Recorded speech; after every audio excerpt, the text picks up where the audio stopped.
Привет, Костя. Не могу к вам подойти, к сожалению, Жень.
Пресс-конференция президента России начнется через 5 минут.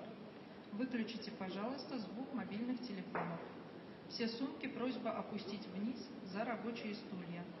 Вопросы президенту России можно задать с помощью микрофонов, которые находятся у сотрудников пресс-службы. The press conference of the President of Russia will start in 5 minutes. We kindly ask you to switch off your cell phone's sound and put your handbags under the chairs. Representatives of the Presidential Press Office will provide you with a microphone to ask your question during the press conference.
Леночка, а вам здесь нормально будет работать? Да. Ну просто нет, ну просто оно, ну что у вас боковой только Нет, да, план. начало. Только вперед уже. Да.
Уважаемые участники, просим отключить звук на мобильных телефонах.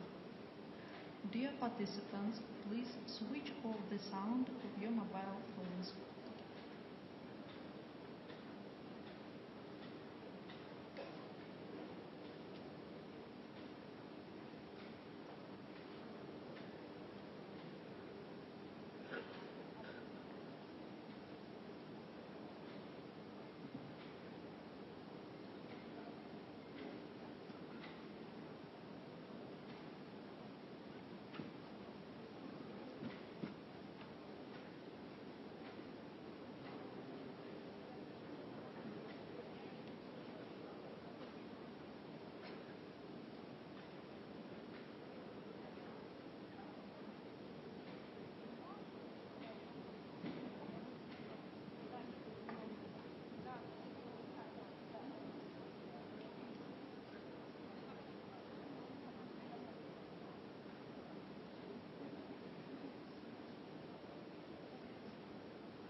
Всем добрый день, здравствуйте. Через несколько минут здесь будет президент, и он начнет подводить итоги уходящего 2024 года.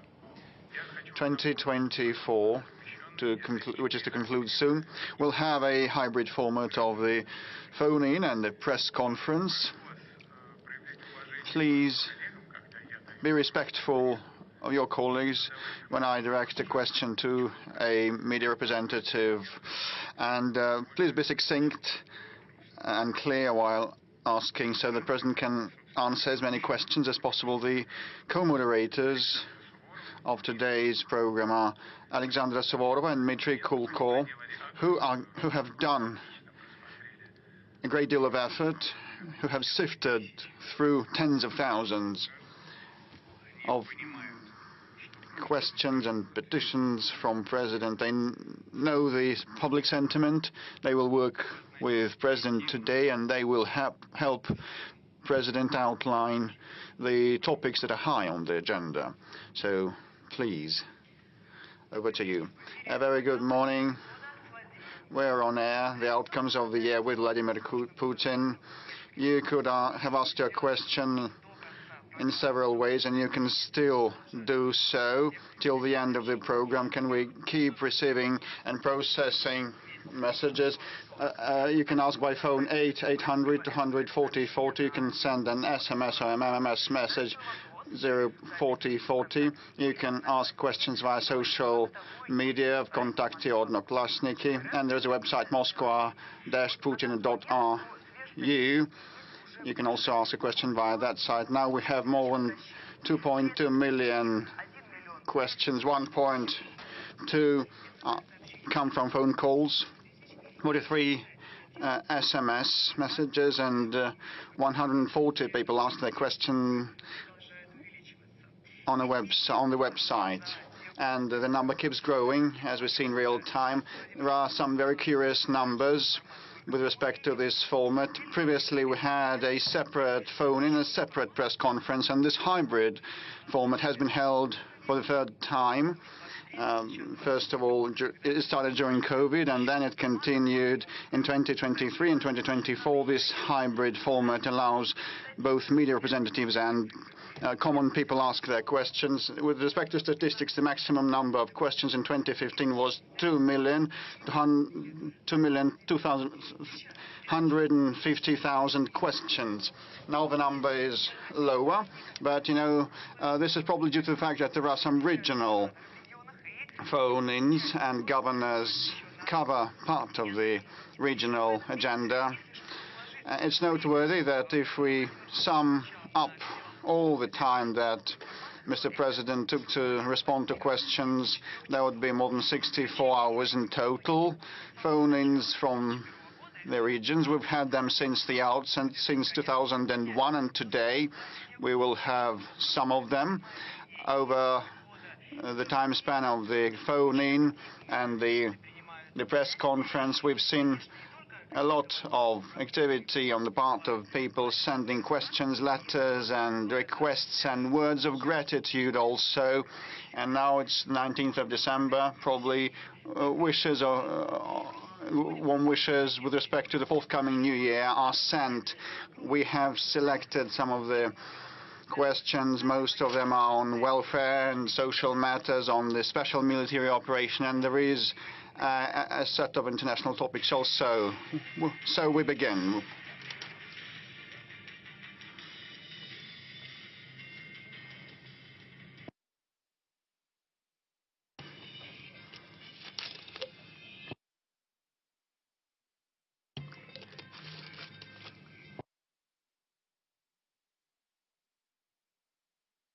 President of the Russian Federation, Vladímir Putin. Please welcome.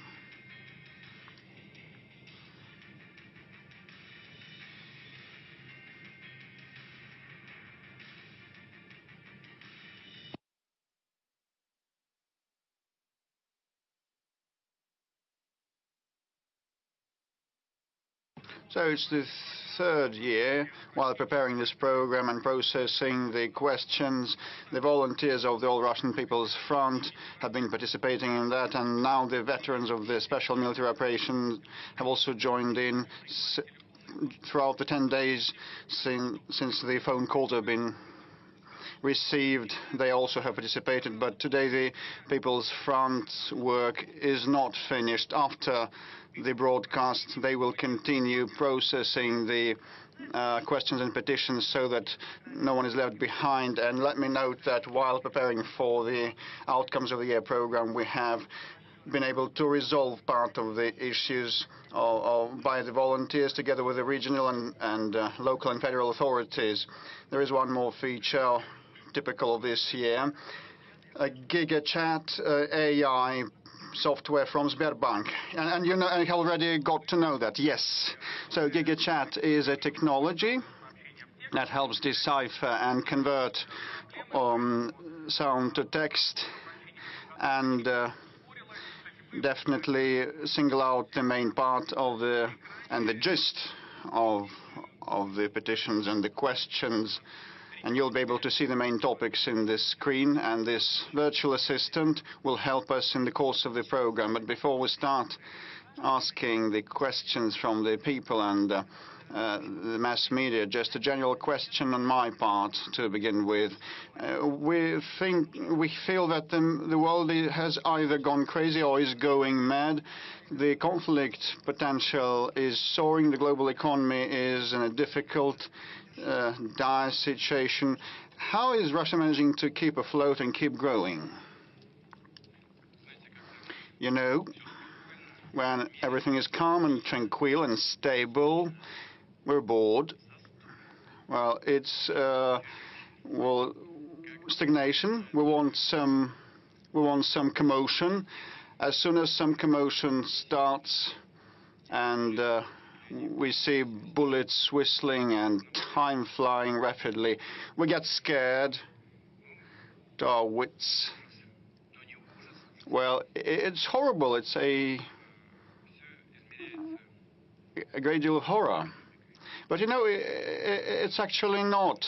It's all about the economy, and we start with the economy. Despite your provocative question,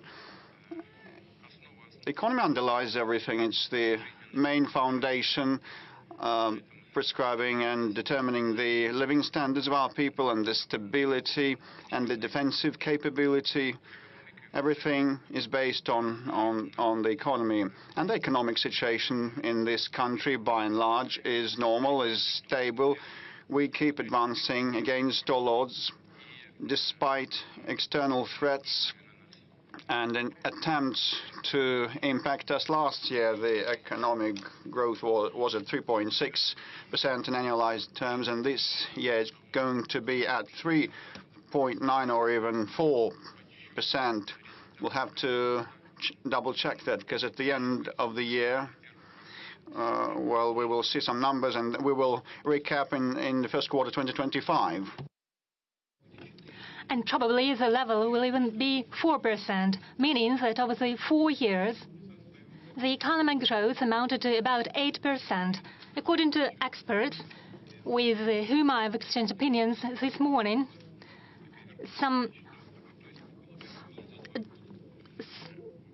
over the past years, the figure is, as I said, it was 5.6% in the US and 0.0% in the EU. In the leading European economy, the economic growth amounts to 0, and it is estimated to be so in the coming year too.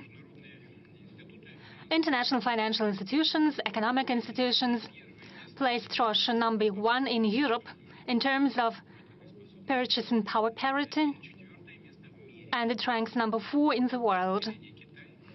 China, the US, India are ahead of us, and we are ahead of Germany. We were ahead of Germany in the past year too, and this year we are ahead of Japan. But you know, it is not something that we should take for granted, that we should relax. Everything is in the motion, everything is moving forward and advancing. If while the European zone, the Eurozone is falling asleep, it doesn't mean that there are no other economic centers that are emerging. In the United States, the situation is evolving, so we have to keep this ratio, we have to change the quality of our economy, and there are other figures and indicators which are satisfactory, to put it mildly.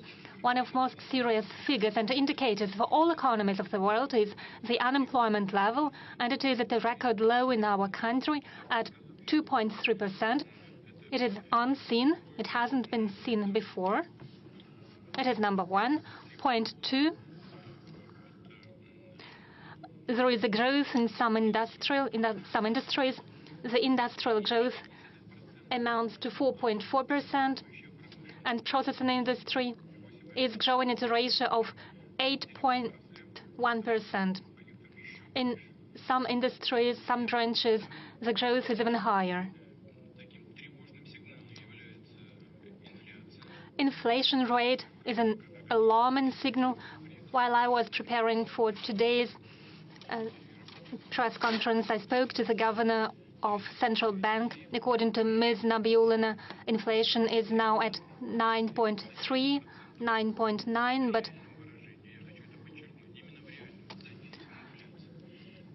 the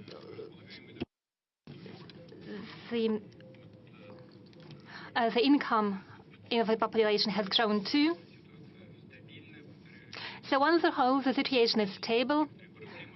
We have some problems with inflation. The economy is a bit overheated. The government and central bank has set themselves the goal of decreasing this ratio, and according to various estimates, it is expected to be at 2 or 2.3% in order to preserve the macroeconomic indicators. It is something we should seek to achieve, and we are going to discuss it in more detail during today's press conference. But on the whole, the situation is stable. There is one clarifying question, if you allow. You cited Germany and Japan as an example. I would like to speak about Germany. You said the economic growth is at 0%, but it was previously a center of economic growth. Does it have to do with the politics and the sovereignty? Because recently at the Russia Calling Forum, you said that when you celebrated the Gerhard Schröder's anniversary, all songs were sung in English, and there were no German songs. Yes, they were. It was a long time ago. Mr. Schröder celebrated his anniversary, and he invited me, and I attended.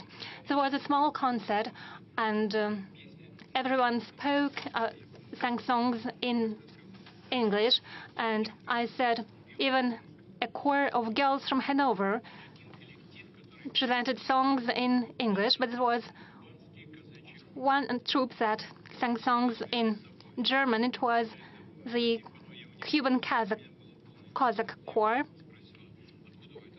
It was unexpected for me. I asked them how they learned this song, and they said, out of respect to the Germans, out of respect to the hosts, we learned this song during our travel, and we presented it in German. Later, I was approached by many guests. I'm telling you how it was. And many people told me, we are ashamed. We are ashamed that only Russian Cossacks sang in German. And I said it to my colleague who was present at that forum. I told him sovereignty is an important thing. It should be deep in your heart. And I believe in the post-war era, the German people no longer feel their sovereignty.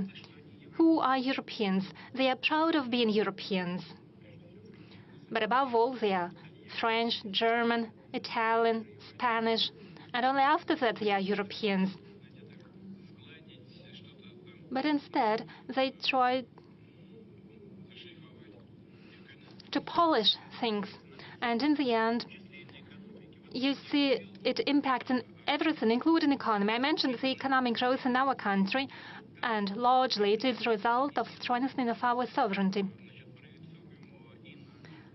that is projected on the economic situation.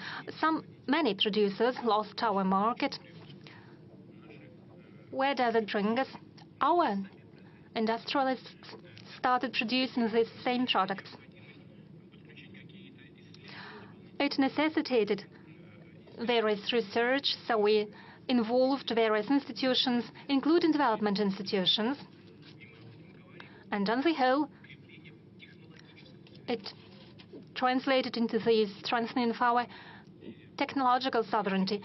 There might be different sovereignty in the fields of education, industry, military. It is important for our country, and for our country it is of particular importance, because if we lose sovereignty, we lose our statehood. That's crucial. And strengthening the sovereignty is also a result of economic growth. Mr. President, now I suggest that we move on to questions from our citizens. You mentioned the economic growth. Indeed, if we look at the economic figures, they look all right. Most of Russian plants are working tight, but the payments are below the inflation. We have made a rating of regions in which citizens asked most questions about price growth. It was in Kamchatka, in Sakhalinsk region, and in the most western region of our country, in Kaliningrad Oblast. And the price growth was a relevant question in Irkutsk. I will add some more figures. Our GigaChat provides us with some statistics. Most popular questions had to deal with price growths of bread, fish, and butter.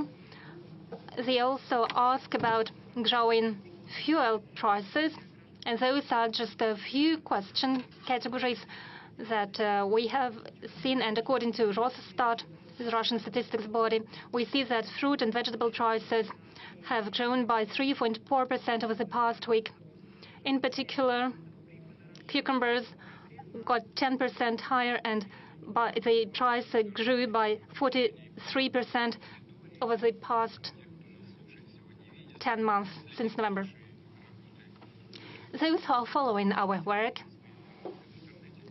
via internet may know that when I spoke about the economic growth, the price growth, and high inflation rate, but apart from that, there is income growth and the growth of salaries. Well, we have a vast country, and some people might say, how can we speak about the welfare growth? But at the same time, some people would say that the income was reduced. But I'm speaking about the average figures.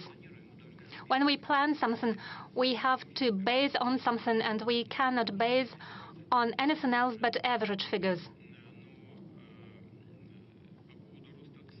As for the price growth, there are objective things and subjective things. Objective things are the following, and most crucially, the supply on the market should be in line with the purchasing power of the citizens, and it should be also in line with the volumes of produced products. But production growth was higher in our country than the income growth. Let me give you an example. Food production is growing constantly in our country. If we have some questions in agriculture, we might go into detail, but I'll tell you already now, plus 3% annually. In terms of meat production, we completely cover our demand. It is a good figure. But why is it so? Meat consumption per year is at about 80 kilos per person, while it is 42 kilos in the world. It is an average in the world. It would seem that it is enough, but at the same time, the meat consumption has doubled over the recent time. Doubled. As for milk, annually the milk production is growing, but milk consumption is growing too. It is not enough in order to produce butter. And I know that the growth of butter prices amounts to 33–34% in some regions, and it might be even higher in other regions. The consumption has grown faster than the production. There is a second objective reason, yes, and we have to change the situation in the industry. There is another objective reason, that is a growth of prices of certain products in the world, and there are sanctions and restrictions. They are not playing a decisive role, but they have their impact because they make logistics more expensive. And there are objective reasons too. Like some experts believe that the central bank could be more effective and efficient, and it could have started using certain instruments not related to the growth of interest rate a bit earlier. Yes, central bank started doing so in summer, but according to some experts, it should have been and could have been done a bit earlier. There are lots of reasons. I'm not going to list all of them and bore our audience with all these considerations related to various ways of regulations by the central bank. As for the government, it is working efficiently. I'm quite satisfied with its performance, and it is doing a lot. When it looks into the future, we always should look into the future. Even in the hardest, in the most severe times of the Great Patriotic War, we know of such examples. People were looking into the future, and it was the right thing to do, as it turned out later. That's what our government is doing. It sets out national development goals, national projects, and so on. That's great. But it would be not bad to work with the industries, to think about the development of certain industries of product and such products for which there is a broad demand. Probably there will be questions related to specific industries, and timely decisions have to be taken. It is an unpleasant thing to say, and it is bad. Price growth is something bad. But I hope that on the whole, while preserving the macroeconomic figures, we'll be able to tackle this as well. Mr. President, we have a mixed format today. The direct line is a press conference, and I suggest that we now give the floor, and we see that the audience is willing to ask questions. Yes, indeed.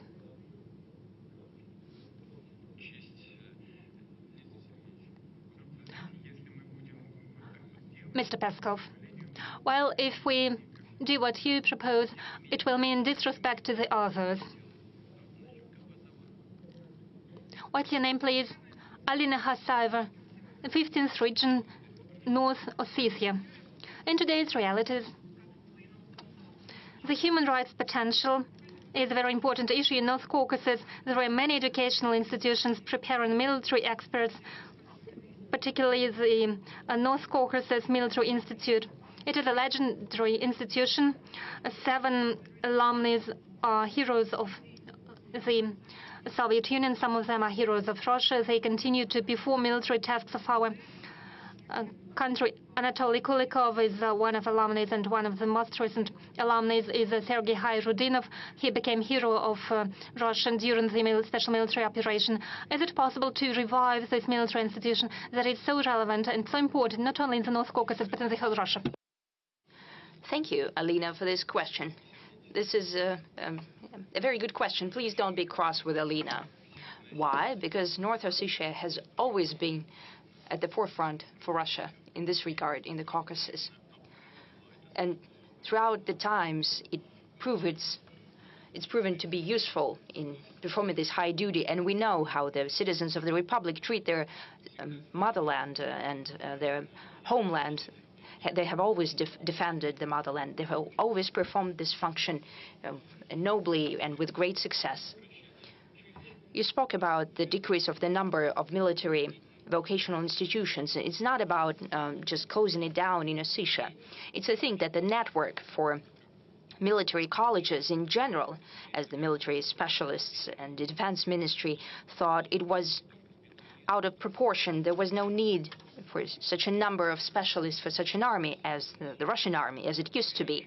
Now we're increasing the army in the numbers as well as a number of other institutions up to 1.5 million people. I cannot say that we will do that tomorrow, but we will work on it. That I can promise. Thank you. Working with the audience, let's go back to the center. Idar Tas, please, you have the floor. The mic, please, to the center. Thank you. Mikhail Petrov, TASS Editor-in-Chief. Before asking the question, Mr. President, I would like to thank you.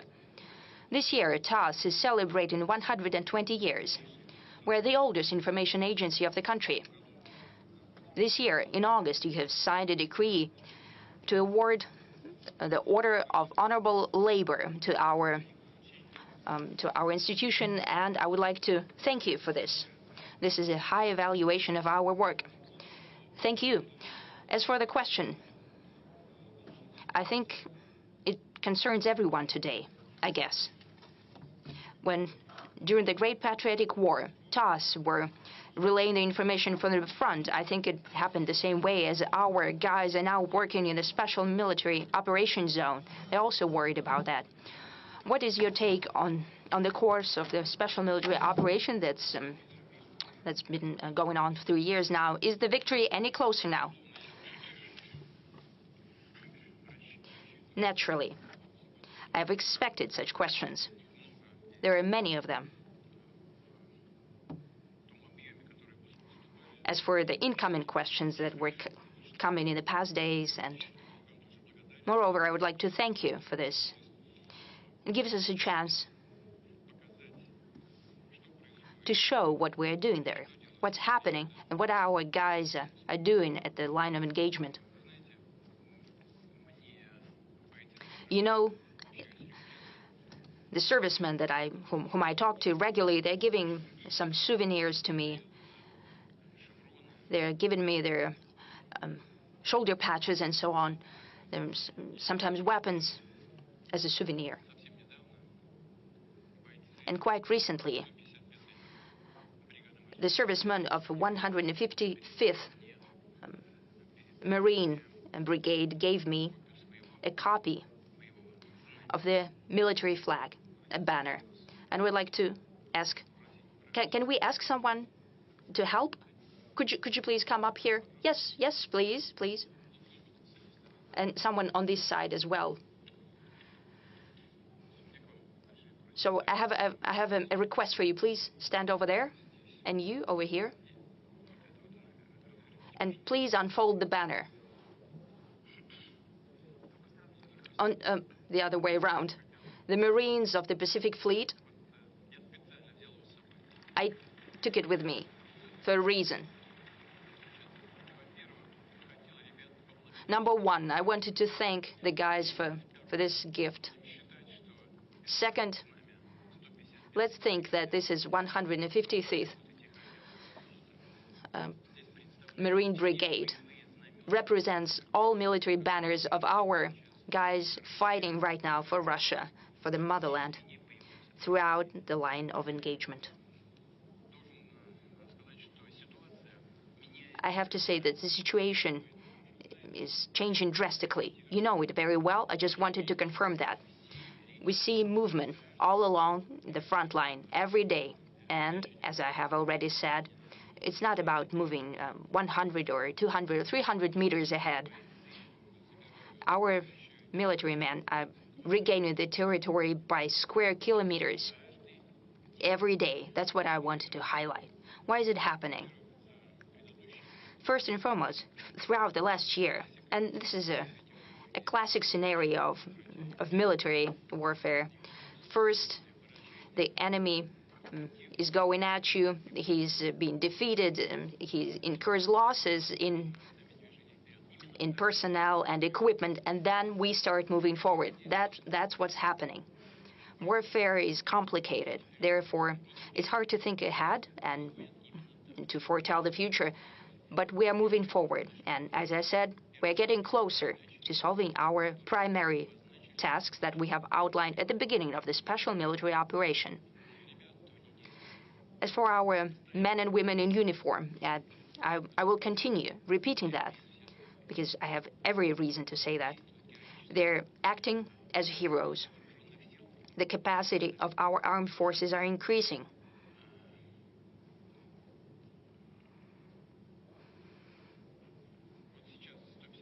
Right now, we see the banner of 155th Brigade. It's fighting in the Kursk region. It's pushing the enemy away from our territory. They're not alone. The 810th Pacific Fleet Brigade, 76th and 106th Division of paratroopers, the shooting regiment of the North Caucasus, the motorized brigade, everyone is working there as a heroes. Right now, they're fighting, and let's wish all of them, everyone who is fighting in the Kursk region, all along the line of engagement, we wish them good luck, victory, and for them to return home safely.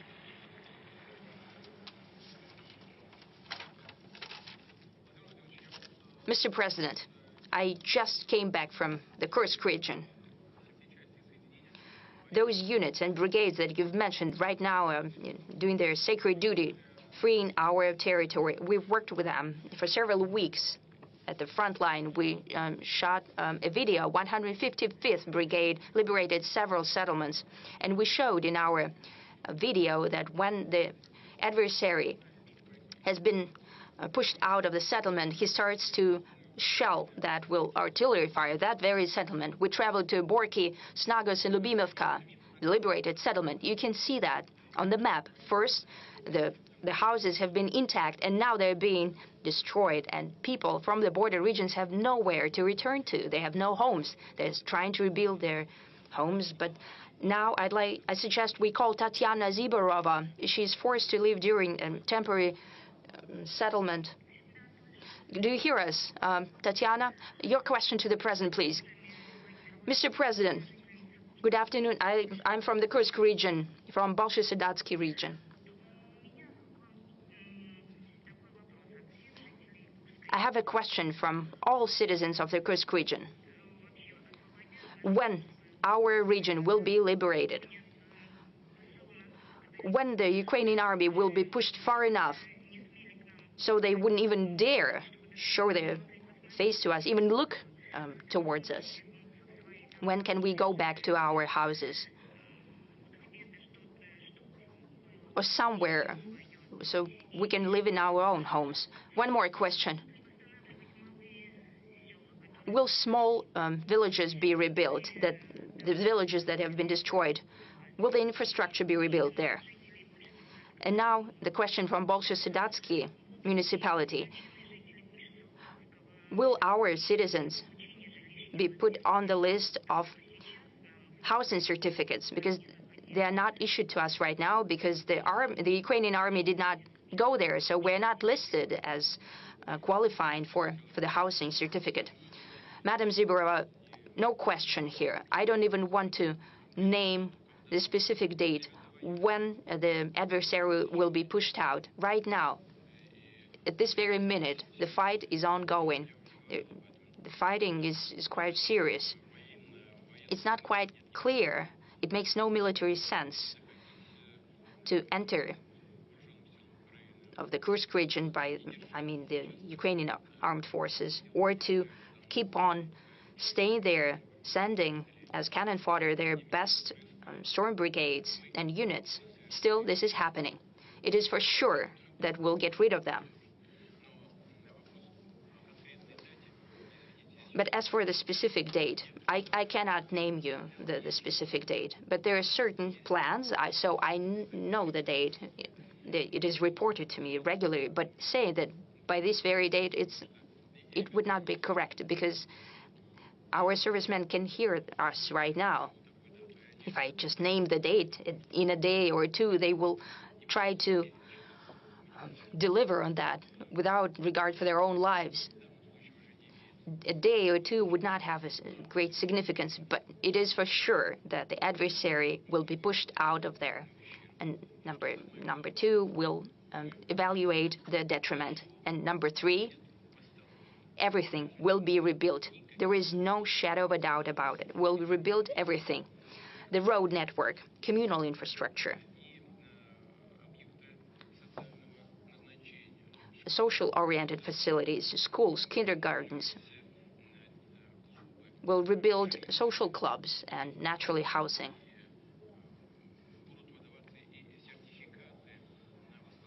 We'll provide certificates to rebuild housing.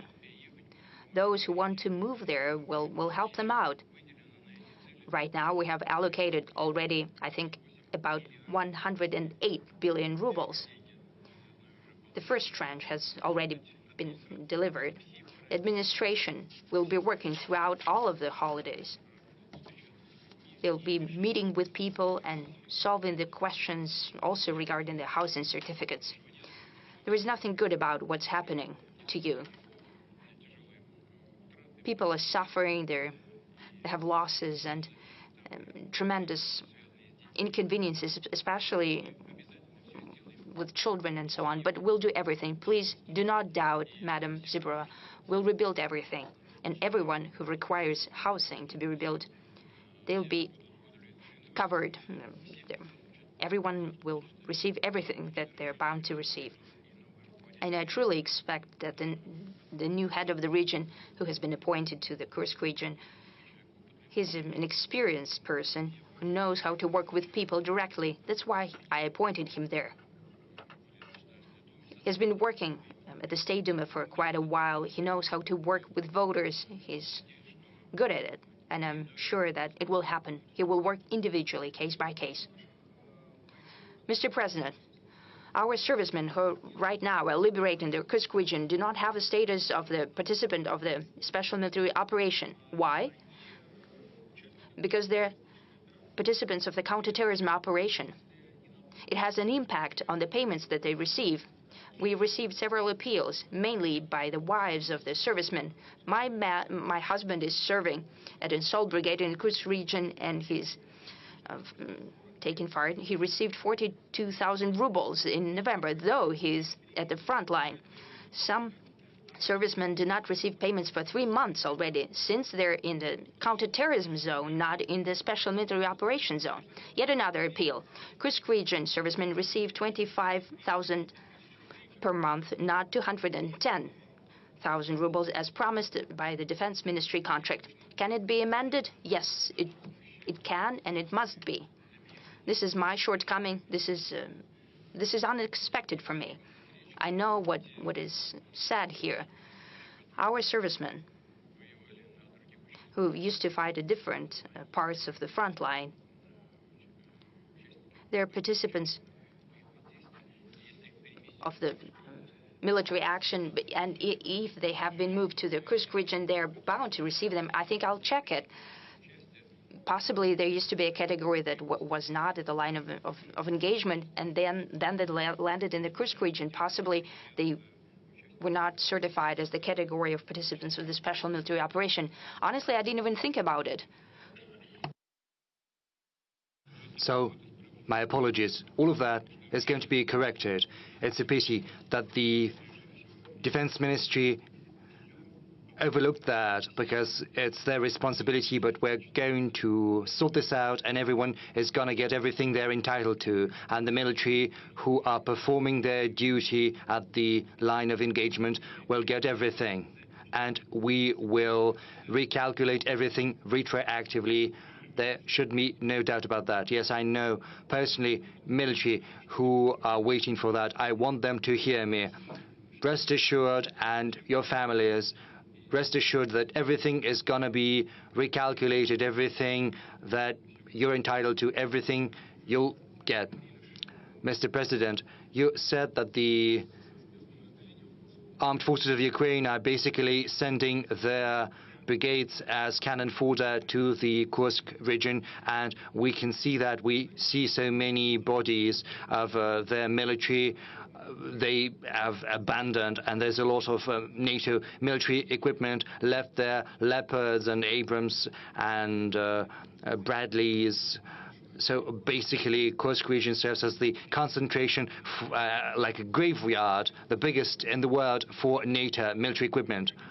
That very well may be the case because the amount of military equipment in Kursk region is almost the same as the military equipment of the armed forces of Ukraine that had been destroyed over all of the last year in the territory of Ukraine. So I would also like to ask you whether they will get reward for the military equipment that they have managed to destroy. Are there any problems with that? Well, yes, the situation is grave. Yes, I know that the Defense Ministry is listening to this press conference. Everything is going to be done, and no one should have any doubt as to that. Maybe we'll move to the room, to the audience. Very well.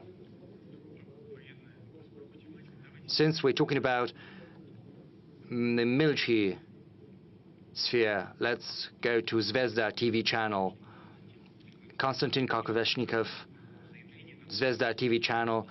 I have to ask you about the statements we've been hearing from you over the last several weeks. You spoke about the first military test of Oreshnik. It seems as if it is a perfect weapon, even though in the West it's still dubbed as a modification of an old Soviet missile, saying that the air defense system can bring it down even at the moment of launch. Can you comment on that? And what about the sense behind the name of this Oreshnik? Because there are different theories as to why it received this name. First, whether that is an old weapon or new weaponry, it's a cutting-edge type of weapon.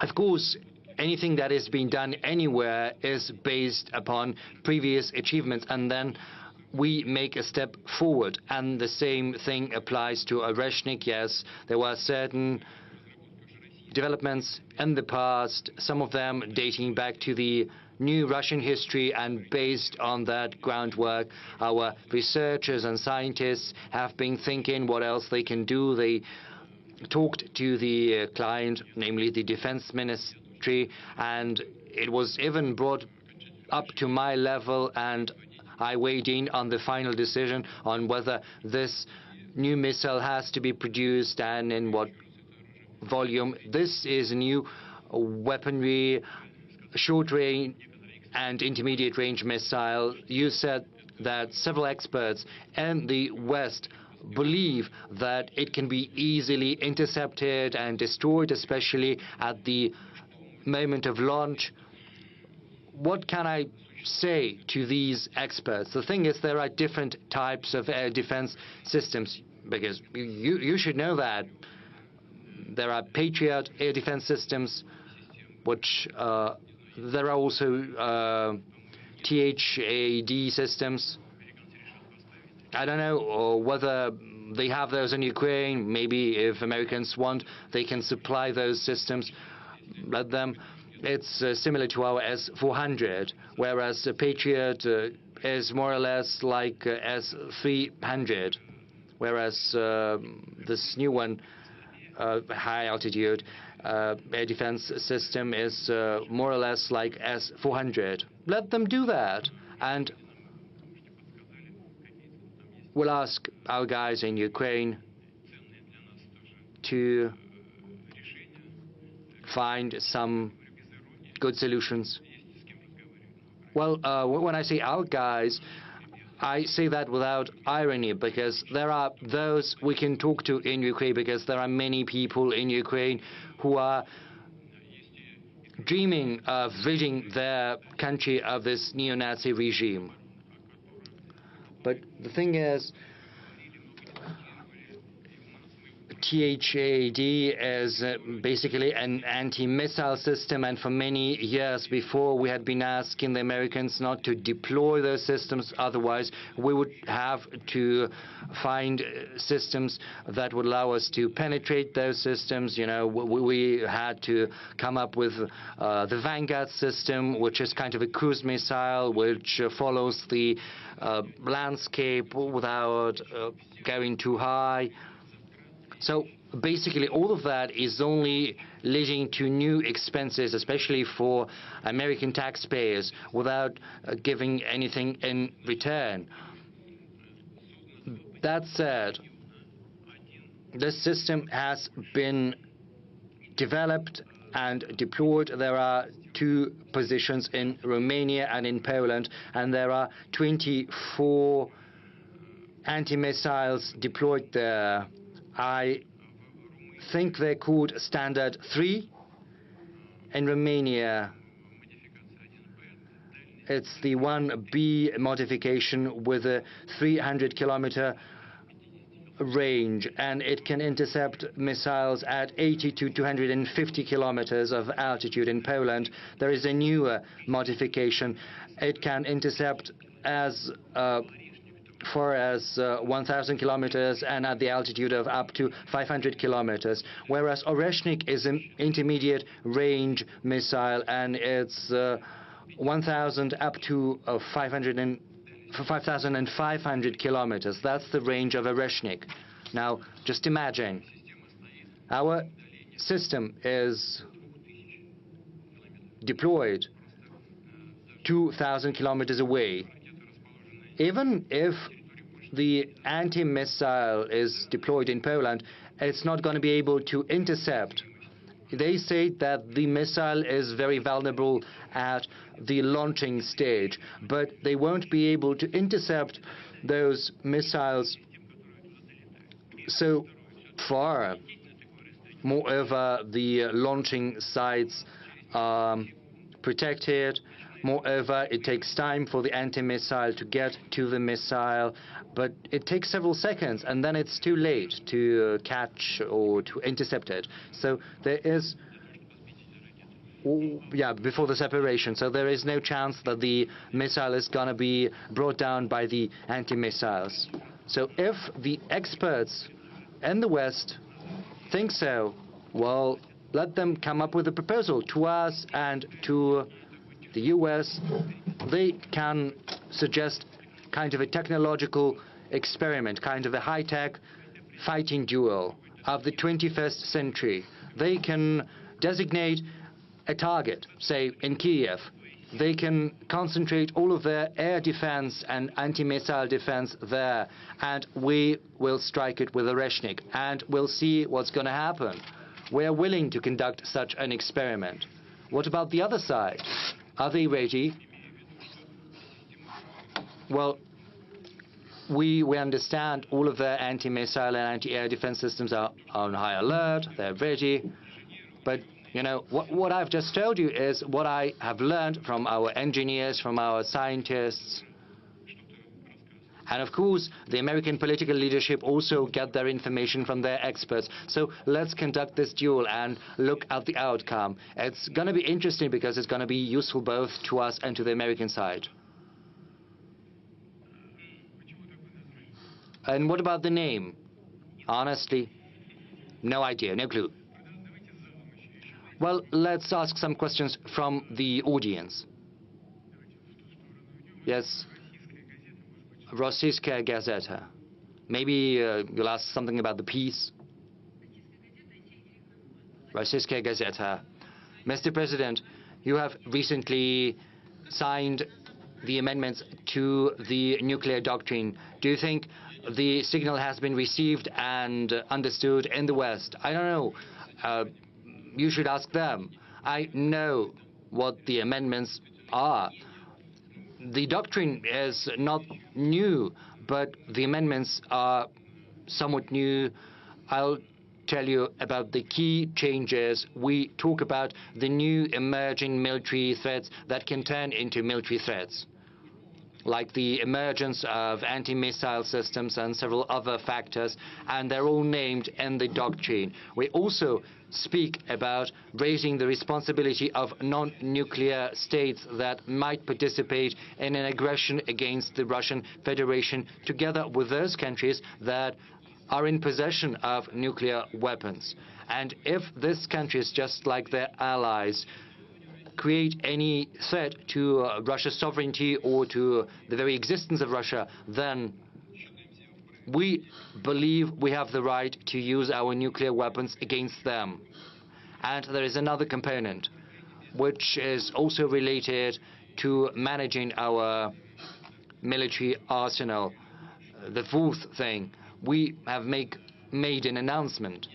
We've made an announcement that if similar threats are created to our allies, to the member of the Union State of Russia and Belarus, to Belarus namely, then Russia is going to view that in the same light as creating similar threats to Russia. So we're going to do everything in our power to ensure Belarus's security. This is something we're doing in coordination and with the consent in coordination with and with the consent of the President of Belarus, Alexander Lukashenko. And I think this is a very important component of Russia's updated nuclear doctrine. Another question from the audience.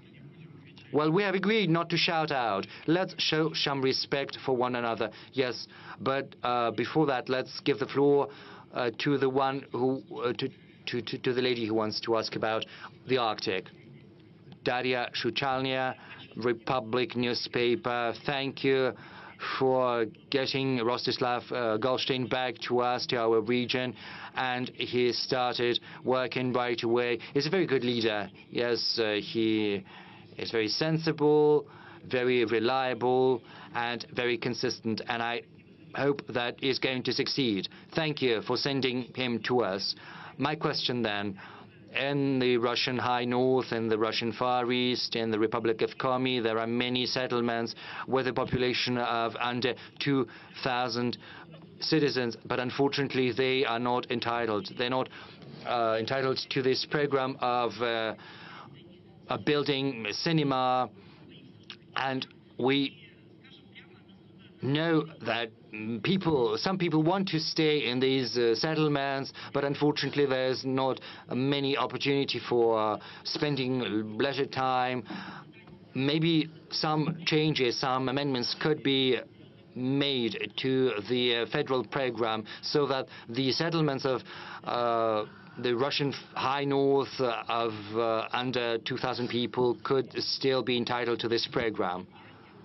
And I know that as a student, you worked there somewhere in the north, and you know how efficient it is. But unfortunately, these student brigades could be used again. Maybe amendments could be made to Federal Law 44 so that when construction sites are organized based on municipal budget, then at least 15 or 20% of that could be carried out by students, because it provides students with very good experience, and it's also a huge help for Russian regions. It helps building social facilities.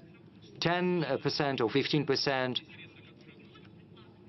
So yes, 10% of money allocated for construction could be funneled to that. Well, I'll talk to Marat Husnulit. That's possible. We're trying to revive this program.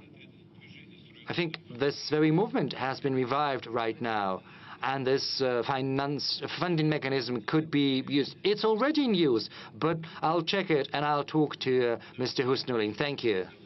Yes, gyms and cinemas, yes, that's great. You know, it's quite unaccepted. With respect to the Arctic zone, first of all, we have the preferential rate for mortgage at 2%, as well as in the Far East. The mortgage interest rate is at 2%. It's beneficial, and people have been using that. And for new territories, we also have this rate at 2% for mortgage lending. Besides, in that zone, we have an entire brand new program for small towns with 25 citizen towns participating. Well, if it's about numerically small settlements, they may not become part of that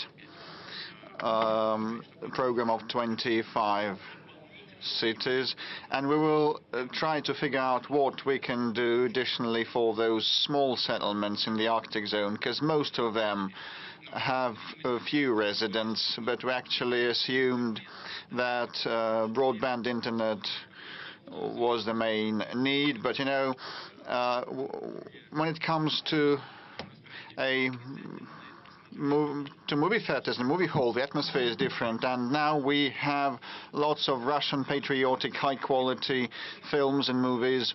Yes, it's a separate topic to cover, and many of the film manufacturers and producers have left us, which prompts us to boost our own cinema production, and giving this rise in society, enthusiasm in society that we are now having. All our historical tales need to be promoted, and I often watch those with my junior family members, and we'll try to respond that positively. Okay, dear friends, when you ask 2 questions in a row, you deprive some of your colleagues the opportunity to ask a question. Let's go that way. Let's move that way.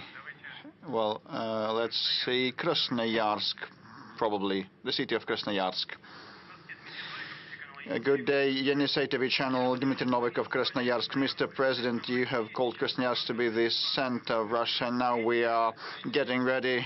Just apologize for interrupting. It wasn't me who called. It's the geographic center of Russia, Krasnoyarsk. And we're getting ready to mark our 400th anniversary in 2028. And using the opportunity, would like to invite you to visit the anniversary. But my question is, now Rushydro headquarters is moving to Krasnoyarsk at your behest, and probably it will be coherent to prompt other state-run and private companies to move to the region, which would give new tax revenues and opportunities. Do you contemplate and entertain such opportunities? Well, first of all, I believe it is a proper way to do, and possibly some of the federal authorities should migrate to different regions. That would prompt and boost the development of our government. We're trying to concentrate all the judicial power in St. Petersburg, and that kind of separates the judicial branch of power from the presidential branch of power, making the former one more independent. And some of the functions of the capital city are transferred to St. Petersburg, and other big centers of our country like Krasnoyarsk also need more attention, having more revenue and companies paying taxes on site, and that would encourage the region's development. And you have mentioned Rushydro.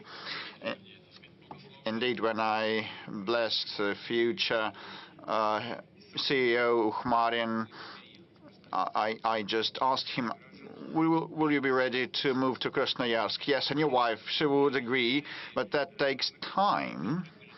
You know, one needs to move the manpower there, and people don't want to leave Moscow, not because they're lazy, but, you know, they are ingrained in Moscow with schools and kindergartens, and you need to train staff on the ground, and still Rushydro will be moving, and we will prompt more big companies and governmental bodies to move to other parts of Russia. We have the biggest land mass in the world, and major manufacturing companies should be spread evenly across the country, as well as governmental bodies. But, you know, there are some limitations, like president and the government should be next to each other to interact properly.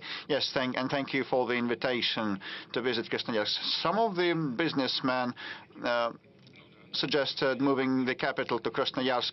Yes, or Irkutsk, and Peter the Great wanted to have a capital, the capital in the south, to move the capital in the south. He had two options, either St. Petersburg or a city in the south, in Taganrog.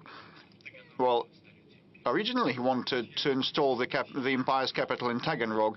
I can see Andrei Rudenko, a military correspondent of ours from Donetsk. I can't but give the floor to him. Mr. President, I've been around in Donbass since 2014, and I had a state TV company, Donetsk, and my question is quite serious. Across Donbass and Kherson and Zaporozhye region, a great deal of reconstruction is in progress, but still war is waged and there is a lot of fighting, and the enemy has been destroying our settlements. Will we have enough capabilities and funds to fully restore the historical lands that we have returned? No doubt, without a doubt, we will have the necessary capabilities and resources. We have a huge program in place to restore these territory. This program is valid until 2030, and work is underway on a number of spheres, like the road network reconstruction, the housing reconstruction and construction, public utilities, reconstruction, cultural and social sites. Also, with respect to roads, in 3 years we plan to bring all the roads there to the national Russian standards. And please have a seat. And you know that this is ongoing, and there's an undertaking that is being implemented already. We are planning to build a circular ring road around the Azov Sea, which is now an inland sea of the Russian Federation. And it will be similar to Rueda trunk road in the Crimea, of 4 lanes, with all the advantages of such a high-speed road. The first segment has been built from Taganrog to Mariupol, a segment of 40 kilometers, a short one, but we actually plan a road around the Azov Sea, another road connecting Mariupol and Donetsk, which is 197 kilometers long, also is in the pipeline, and all the road network will be restored, and all the necessary funds have been envisaged, and some of the welfare and social facilities have been put into operation. In Donetsk, the perinatal, a world-class perinatal center has been commissioned. In Mariupol, a medical center was opened.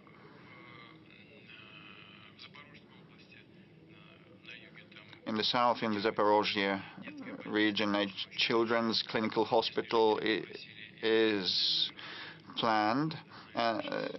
It was the behest of the local residents, and the governor also supported that, and the design is already launched. And so have a lot of work planned till 2030, and now we have already reconstructed 21,000 facilities. 11,000 facilities were reconstructed with the help of the federal funds, and 10,000 installations were done with the funding of the patron regions from across the Russian Federation. And I'd like to thank in the leadership and the residents of those patron regions while we are in the air. And we are to reconstruct 20,000 facilities more in the near future, and all that will be accomplished. And Mr. President, with respect to Lugansk People's Republic, during the rule of Ukraine, they never had good roads. Now they have perfect roads all across that republic, and people are wholeheartedly grateful. These are the basic, most necessary things, and we'll do more. We'll go beyond that. And as regards the new regions, I'd like to address the residents and all other Russian nationals, while we have the live broadcast, that these regions have a very good potential to unlock, and potential and prospective tax revenues might be huge. And Lugansk region has seen a 97% growth in tax revenues collected. In Donbass, the growth is at 69%, I mean the revenues collection. In Zaporozhye and Kherson, the growth is measured by hundreds of percent. Although the base figures were much lower, still they have grown by 200% in each of the regions. So the tax base is good and solid, and they are restoring it at a quick pace, and they are becoming self-sufficient. We definitely need to prop them up and back them and support them, and we will keep doing so. The entire country will do so until they are fully, no de jure, but de facto economically and socially integrated.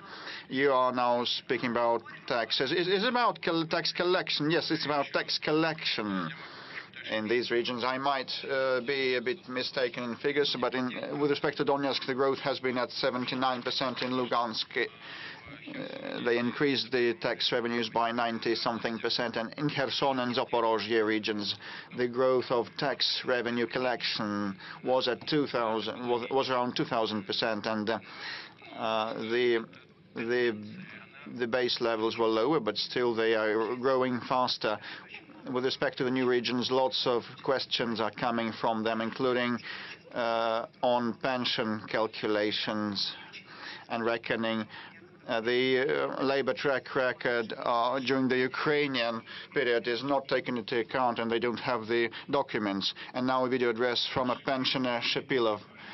I am Shepilov Leonid Nikolaevich, a pensioner from Krasny Liman. I have the work track record, the labor track record of 45 years, and now I live in Donetsk with my daughter, and Krasnolimansk is in hostilities, and my house got burnt, and my labor track record register also got burnt, and the only document I have is the certificate 5 POK. In July this year, I submitted it to the pension fund of the Kalinin district of the Donetsk region. Please, I still received no answer. Please help me sort it out. Leonid Nikolaevich, these are actually day-to-day real problems of people. You need to confirm your job track record, but not long ago a law was passed that all the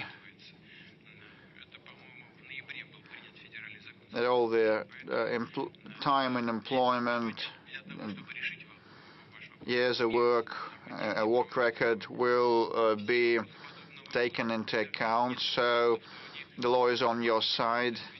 Even if you have no documents at hand, witnesses may come in handy, as well as decisions by regional commissions also may be made. And I'd like to ask the authorities of the region to assist resolving such issues without any red tape. Not long ago, I talked with Mr. Pushilin, head of the People's Republic of Donetsk, and he told me how he received a delegation from Africa, and we were happy to receive our guests and friends, and he's going to go to Africa also, which is good. We have to support the relations, but I would like to remind you that there is also Leonid Nikolaevich, whom you need to involve as well.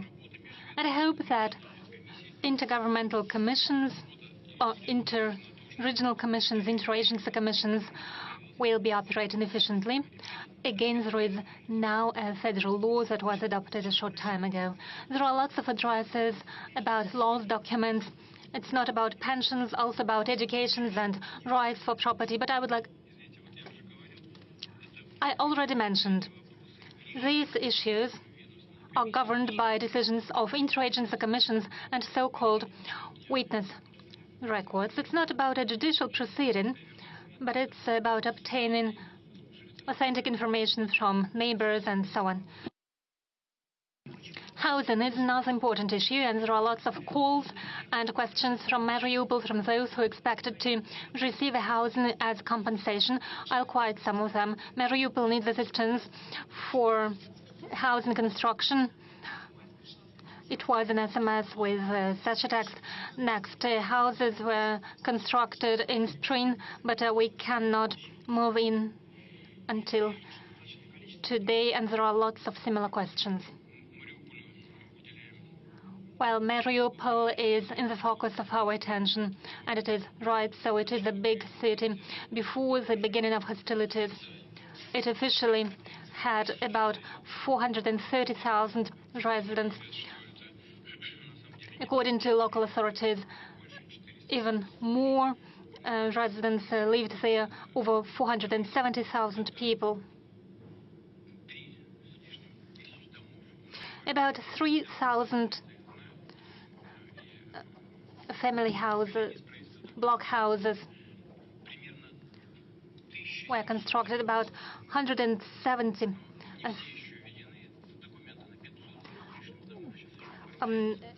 about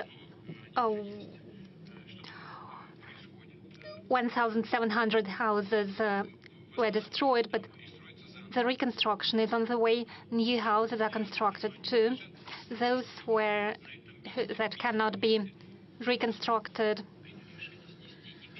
were demolished, and this land was given to the developers, to construction companies, and there is a mortgage program of 2%, which can be applied to those new houses. So there is a construction boom of a sort in these territories. In Mariupol, for example, according to our estimates, about 300,000 people have returned to their homes, and the population is growing at a high ratio. Roads, schools, social infrastructures in the focus of our attention. There is a medical center that was constructed recently. We deal with educational institutions and will continue to do so in future. But as for housing, I'll reiterate.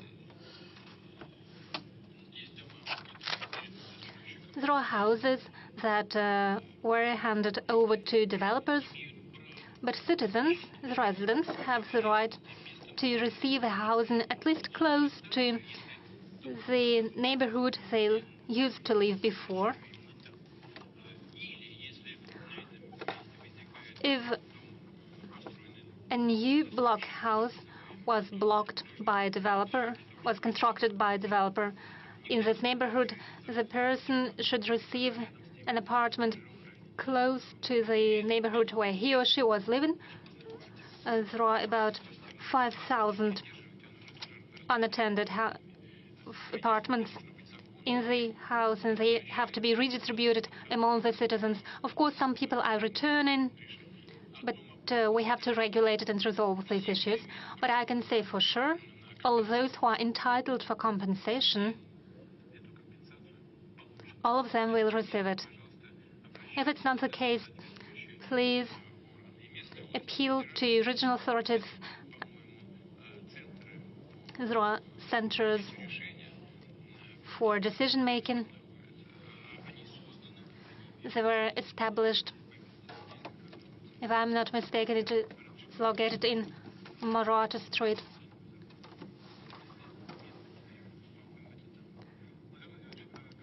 Mr. President, speaking of southern region, I would like to mention the environmental situation after the crash of two tankers after a storm in the Kerch Strait.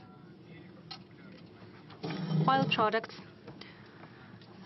were leaked near Anapa, and it is now moving and migrating towards Galanji. The situation is deteriorating. Employees of emergency services and common residents are now trying to provide assistance, and I invite you to watch this short video. Anapa has never seen such a devastating environmental catastrophe before. About 45 kilometers distance is affected. Birds are affected. There are new and new waves bringing oil products again and again. It all has affected the sand and the resorts of our region. We cannot improve the situation alone.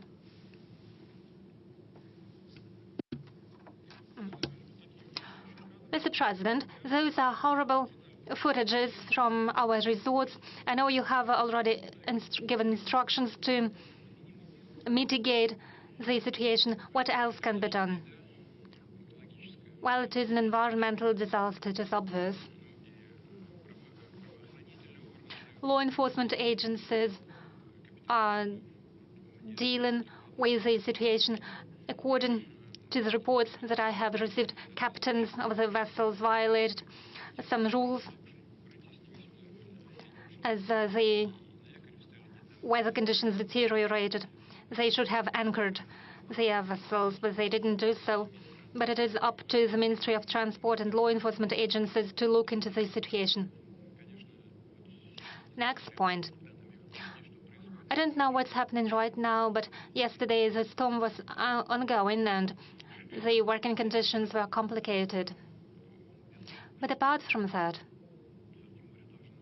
well, by Saturday, we expect the sea will calm down and we'll be able to proceed with the work. I said it is a great catastrophe because about 40% of the fuel leaked. It is obvious.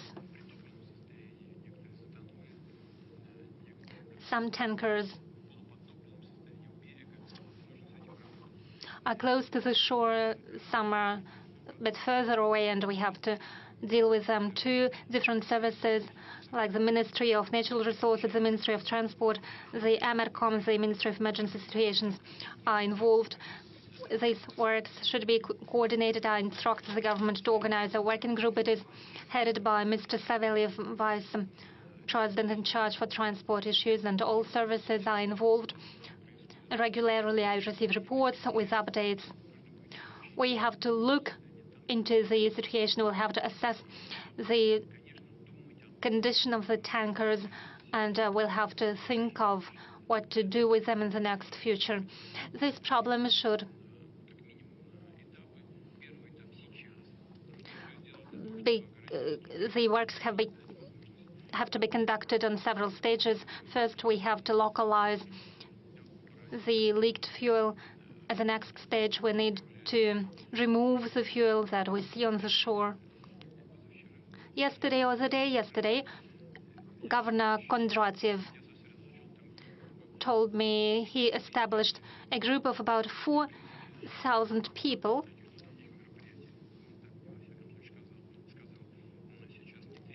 and according to him, no further efforts are needed, but if needed, they will be ready to deploy an additional team from the Ministry of Emergencies.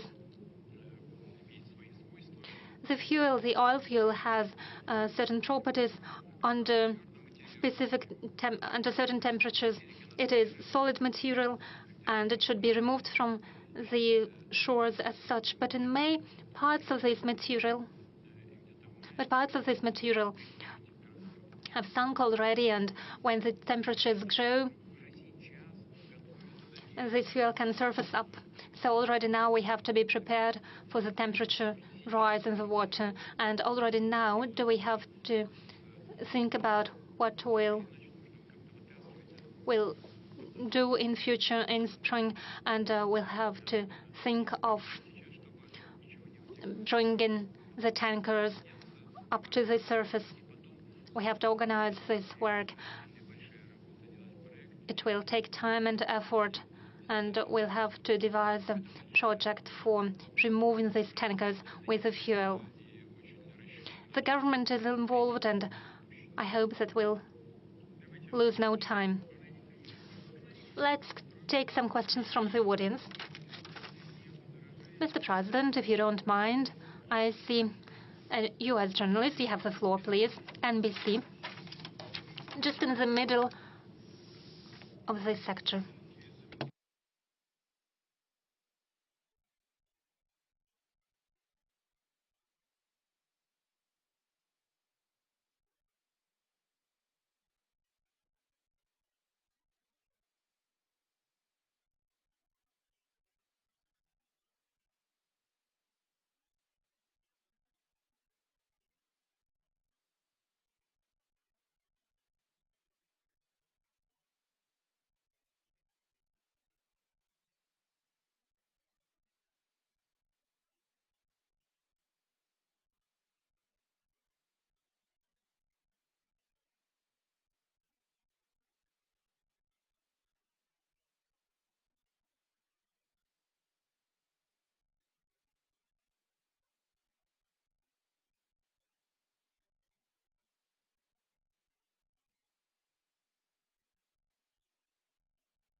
Would you please retrieve your journalist? Where did he go missing? Where was he missing? What happened exactly to him?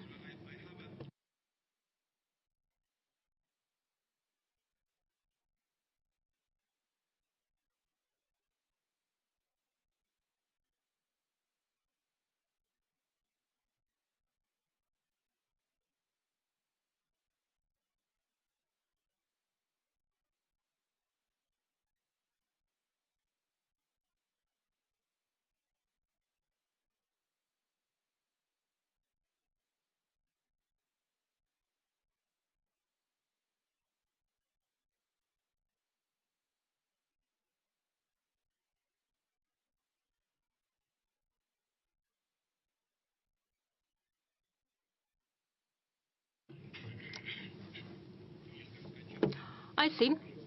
Please take your seat. Well, frankly speaking, I haven't seen President Assad yet, after he came to Moscow. But I plan to do so, and I will have a conversation with him. We are adults, we understand. 12 years ago, a person went missing in Syria, 12 years ago. We understand what situation was in place 12 years ago. Active hostilities were ongoing from both parts, from both sides. Does President Assad himself know what happened to that U.S. citizen, to the journalist who performed his journalist duties in the combat area? But nonetheless, I do promise that I will ask this question to him.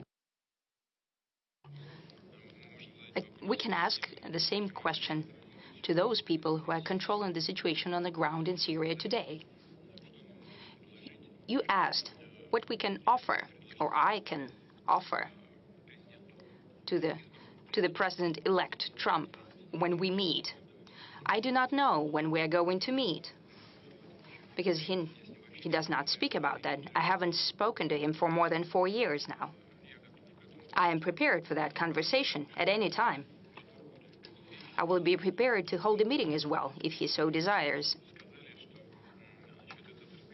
You said that this conversation will take place where I'll be in a weakened state.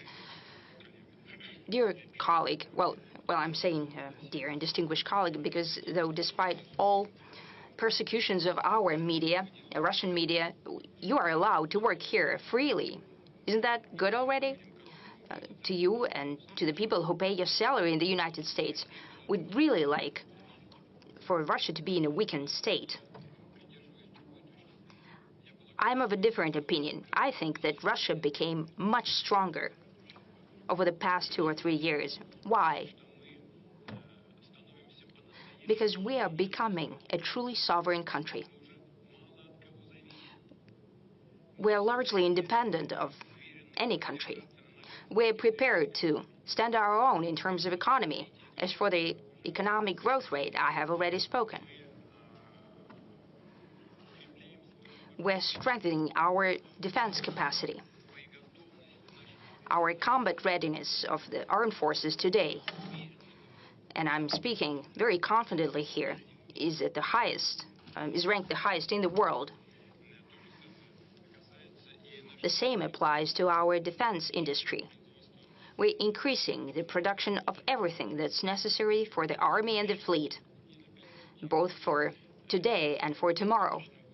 We're doing that very confidently, actively.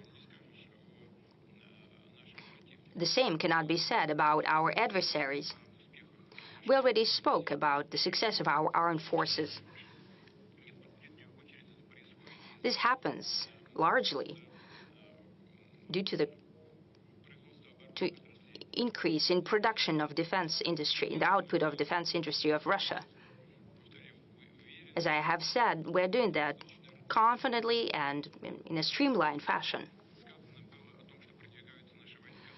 I spoke about the movement forward of our army at the line of engagement. How is this achieved? It is achieved by the presence of equipment that I have already mentioned. Yes, indeed, almost all of NATO countries are fighting against us.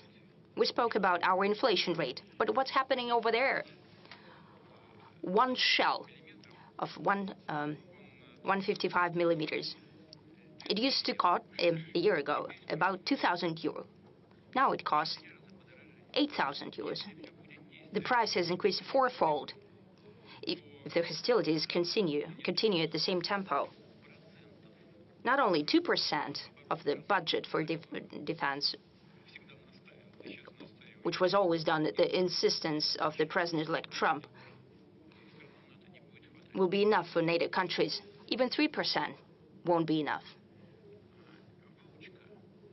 The training, combat readiness, the morale of the Russian army is at such point right now that is unparalleled by any army in the world.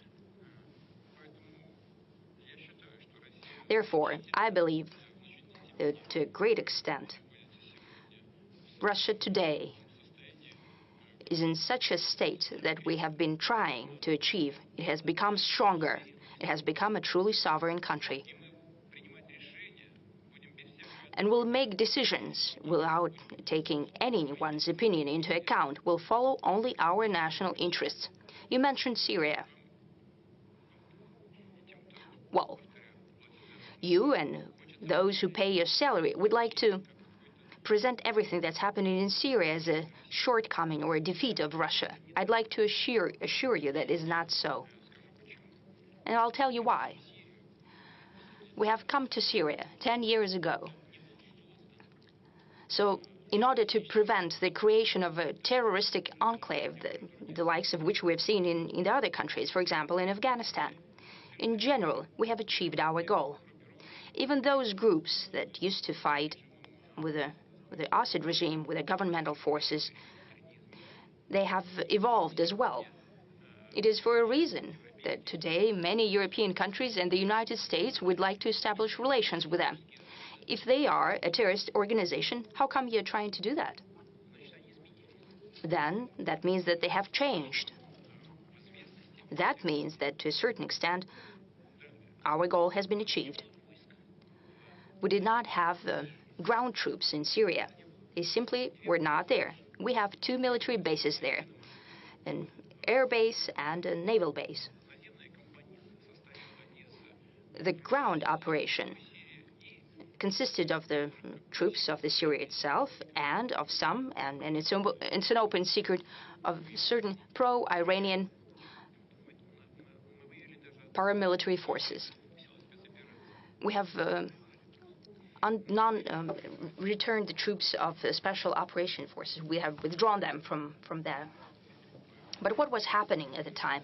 When the groups of armed opposition came close to Aleppo, Aleppo was defended by about 30,000 people.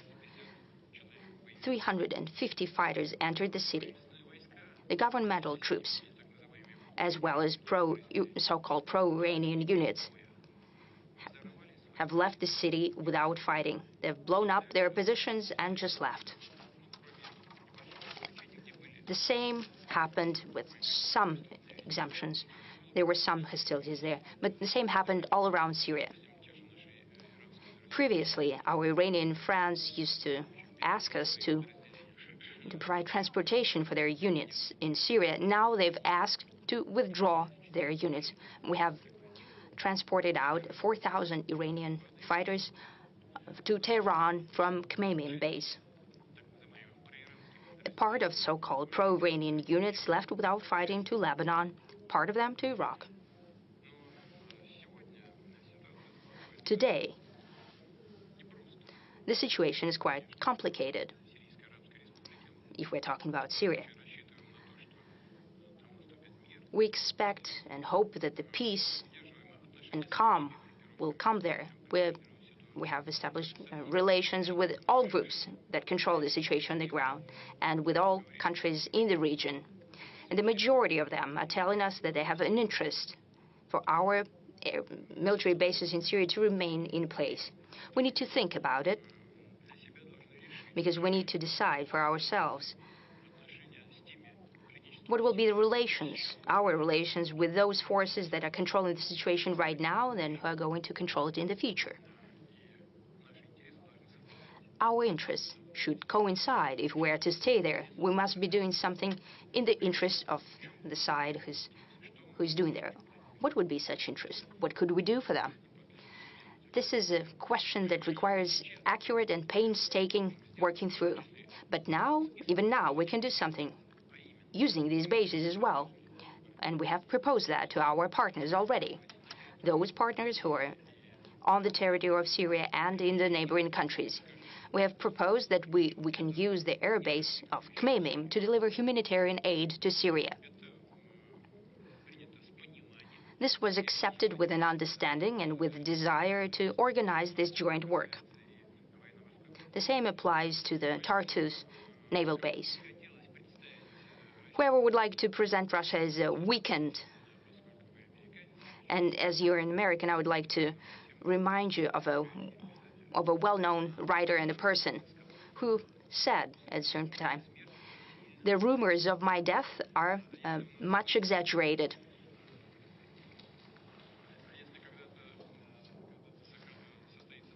And if we hold a meeting at some time with the President-elect Trump, I'm sure we'll have something to discuss. Mr. President, one more question about the death, the assassination of General Kirillov. Yes, the assassination of the general. You said that an attempt at assassination, and I am thankful to you for this, because you have acknowledged indirectly that this is a terrorist attack. Why? Because this is a murder committed by means that are dangerous to others. Kiev has conducted such terrorist acts and crimes against many citizens of the Russian Federation.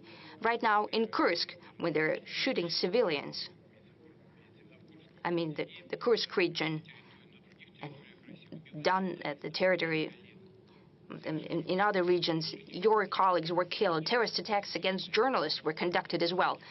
I don't mean you personally right now, but I mean the Western journalists in general. We've never heard condemnations of such terrorist attacks.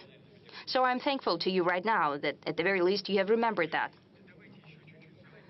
Let's work with the audience as well, because we have tremendous interest. I see Tartar and BRICS and I'm sorry. I would like to address our American colleague. Do you hear me? Do you have any other questions? If you have any, go ahead and ask them.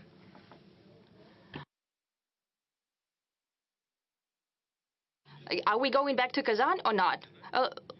If you would think about them, if you can formulate them, then we'll go back to you then. And we'll talk to Tartars, then to Americans.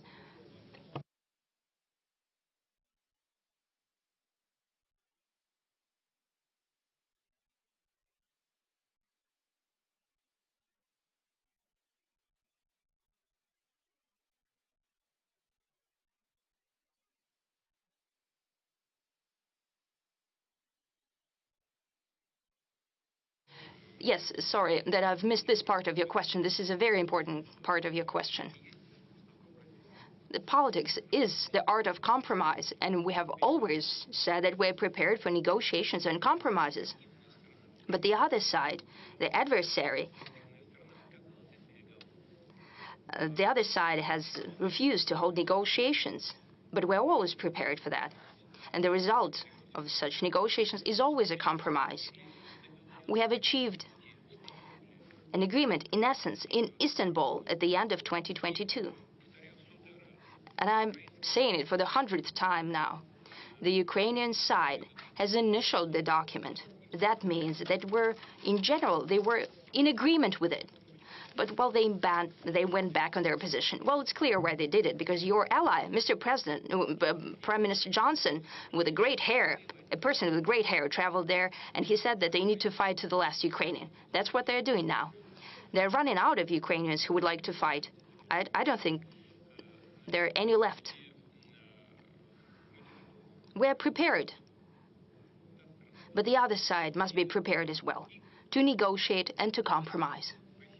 Thank you. Go into Kazan. So we're done with the US. Let's talk to Tatars now. Thank you for this possibility to ask questions. Tatar Inform.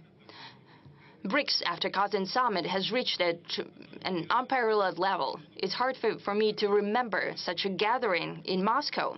Dozens of heads of state, Narendra Modi, Xi Jinping, and so on. So your expectations about standing off to the Western world order, have they been fulfilled fully? And a follow-up question. You responded to my question last year, and you said that Tatarstan is a showcase of peaceful coexistence of nations, religions, and peoples. And the same can be said about BRICS, because this is a combination of very different countries. Hence the question, do you see an opportunity to create the headquarters of BRICS in Kazan, maybe of Russian part or of the organization in general? Arthur, you said that Moscow hasn't seen such a gathering of leaders of different countries. You're quite right. Yes. But they gathered in Kazan, so thanks to Kazan for giving us such a platform. This is number one. Now, number two. As for headquarters, we were not planning to create any. Well, there's several tools that we're creating that are working in the interest of the whole organization. Naturally, we'll use all opportunities of the capital of Tatarstan that were created there over the past decades. Kazan made a tremendous quantum leap in their development. Without an exaggeration, this is one of the best cities of Europe. And I say that with great pleasure. We're proud of Moscow. This is one of the largest and the best megapolises of the world. Kazan is also developing very fast and very successfully. I remember Mr. Mintemiev, we traveled with him to the outskirts of Kazan, and people used to live in dugout houses. It was just a pit.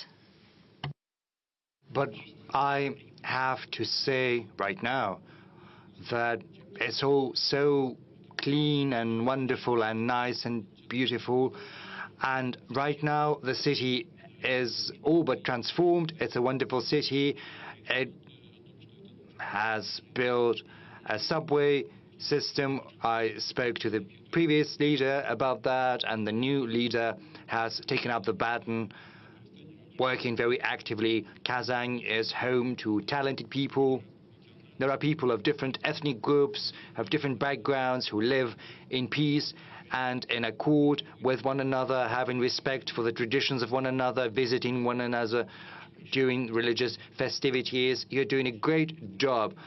I can only congratulate you on that. But there is another thing I'd like to draw your attention to. You said that BRICS is developing as an instrument to counter the West, which is not the case. You are mistaken. It's not an instrument to counter the West. We're not working against anyone. We are working in favor of our interests, in the interests of the organization's members. We're not trying to build any kind of adversarial narrative or agenda within the organization. The organization, however, is developing very rapidly. It's expanded. Its membership has become bigger, and there is a great number of countries who are showing interest in developing BRICS as an organization, because our work within BRICS is based on respect for the interests of one another. All issues are decided by consensus, which is of the utmost importance. There are no small or big countries within BRICS, no countries that are more or less developed. This is an association that brings countries together who have only one interest, that is their national development.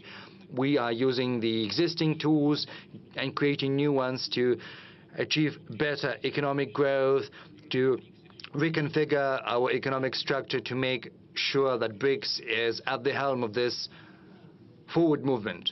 And we'll do everything now to make sure that it stays so in future. Let's give our colleagues within the audience a chance to ask their questions. I see a new media. It's very popular, even though it's unconventional. It's called Redovka, Maxim Dolgov Redovka edition. Mr. President, for many countries of the world, The issue of aging and depopulation is a burning issue. Russia has not been spared this fate. Many measures have been put into practice in order to boost our birth rates. Recently, you have signed into law the establishment of a council on family policy and on demographic policy. But what happens if these measures do not prove to be sufficient? We'll enhance them, we'll improve on them. Please sit down. This is a question of utmost import, and it's a key issue not just for Russia but for the rest of the world, because many countries across the world are facing the same problem as we are. During the Soviet times, the birth rate stood at around 2%. The birth rate is basically the number of children per one woman.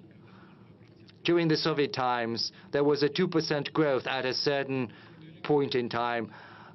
Sometime in the past, several years ago, we managed to reach 1.7% or so, but unfortunately right now it stands at 1.44%, which is very little. But unfortunately, many other countries are facing the same problem.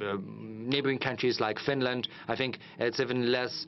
In Norway, it's the same. In Spain, the birth rate is even lower than that, and many other countries are facing birth rates lower than that. Even though some countries, developed countries like Japan or South Korea, have very low birth rates, it's 0.7% in South Korea. So we are in a better position somewhat. But in order to make sure our population is replenished, we have to raise it to 2.1%. And in order to make sure that our population keeps growing, we have to secure a 2.3% birth rate. I spoke at length about what had been happening in the previous decades. We had a trough during the Second World War in 43, 44, and then after the collapse of the Soviet Union, we had a similar plunge in the birth rates. I'll spend 2 minutes to speak about that. So when a small generation reaches the age of giving birth to children, it also gives birth to children to a smaller generation. And unfortunately, these trends in Russia have overlapped.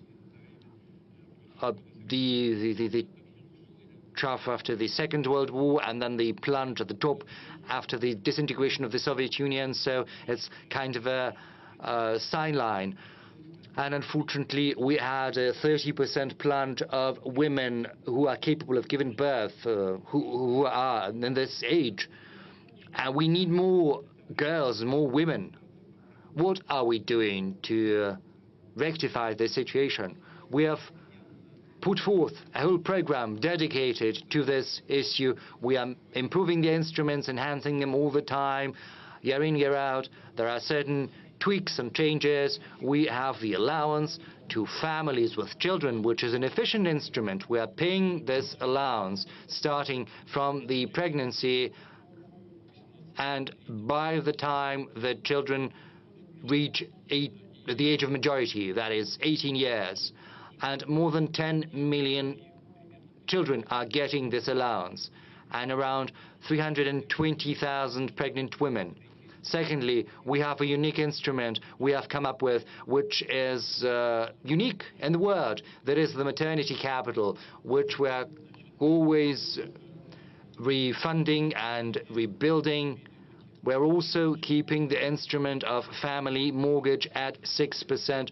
We will talk about mortgage, I think, later. We'll talk about construction, but this family mortgage is a family we are keeping active. We are also paying 450,000 rubles to every family with a third child to make sure they are capable of paying back that mortgage. We're also improving everything, healthcare that is related to, and education that is related to maternity, to childhood, and we're also going to continue doing that. I'll take this opportunity to address all the leaders of the Russian regions. This is where you should start in the morning and finish in the evening, because it's a challenge for many countries across the world and for Russia in particular, because the people, population is the backbone of a country. Territory is good, but it has to be populated with citizens. So I think we're doing a lot, but apparently it's not sufficient. And we can say that we're doing some useful things, but we will only have succeeded once we have reached the objectives that I've just enumerated. Actually, we're getting many messages from families with many children. There is this problem. There is this single allowance. But once the mean salary is superior to the minimum level established at the region, then they are not getting that allowance, and unfortunately, even if the discrepancy is very small, they're not getting the money. We are giving the floor to Anna from Surgut. She's got 5 children. Anna, over to you. Hello, Mr. President. My name is Anna Alikova. I was born in Surgut. I live in Surgut in Hanti-Mansi Autonomous District. I've got 5 children. One of them has a disability. Starting from July 2023, I've been applying for an allowance every month, but I'm denied that allowance because my salary is a little more than the minimum wage. Once it was 400 rubles. So when I get a pension for the child who has a disability, is that considered as part of my revenue? Why is it taken into account? You know, my spouse is getting an official salary, and when they take into account all of my revenue, they are calculating that based on our revenue before tax. But the thing is, we're paying taxes, so we're getting less money than what they are calculating. And another problem, the thing is, we have to go on vacation somewhere, just as any other family. But just the day before yesterday, we looked at the tickets. A one-way ticket costs 140,000 rubles or so per one person. So what can we do about that? Anna, you've got 5 children, right? My congratulations. That's great. You're a happy person. That's for sure. And many people in our audience should congratulate you and should also emulate you and your family. Secondly, the thing is, when the income is calculated, they take into account everything based on your income the previous year. Because, you know, I've just cited our figures for the economic growth, but the thing is, this is just conjecture, so they can only do that based on your income the previous year. We could think about that. I'll ask Tatiana Golikova as well as our Ministry of Labor and Social Security, but this is not the most important thing. The thing is, there are other reasons that might explain the problem that you are facing when your income is a little bit more than your minimum wage. And once there is this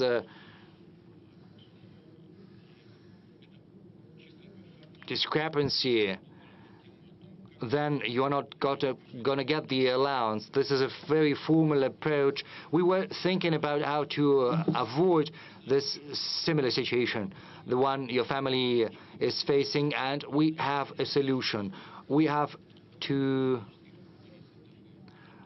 recalculate the income tax, and then we have to give at least a 7% tax rebate based on the tax your family has paid. I think this will be able to compensate the money you're not getting due to the fact that you're not entitled to the allowance. We'll have a look at that. We'll see how it works. The government believes that this will be able to give you back the money you're not getting normally due to the fact that they're denying you the allowance. This is a recent decision. We are going to look at how it's been implemented. Secondly, you spoke about travel and going on vacation.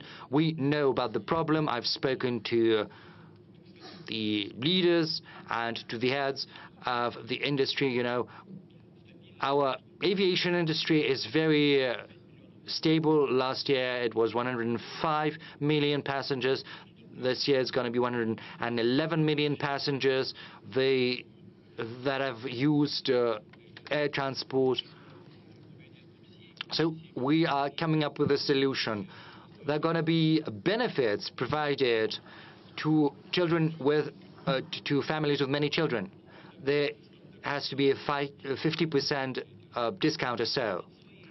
But the thing is, air companies are giving their own benefits, but this is not a standard tariff, and it's just a little lower than the normal tariff, and they're kind of circumventing the rule. This practice needs to be stopped. I fully agree with you. A full discount has to be provided. So I would like to ask the government to resolve it before January the 14th next year. And as for this 7% tax rebate on income tax, this is a solution we're going to look into and see how it works. Thank you. I think there's another follow-up question about demographics somewhere in the room. Yes, please. Where are you? Dr. K, Chechen Republic. Mr. President, you are talking about demographic growth, how important it is, and you are citing the example of the Chechen Republic. Yes, not just the Chechen Republic, but also the Republic of Tiva, because these two regions are very good in terms of demographics. Probably we should provide some special program to the regions that are most efficient in addressing the demographic challenge. And secondly, you adopted the three-stage strategy for a high-speed road.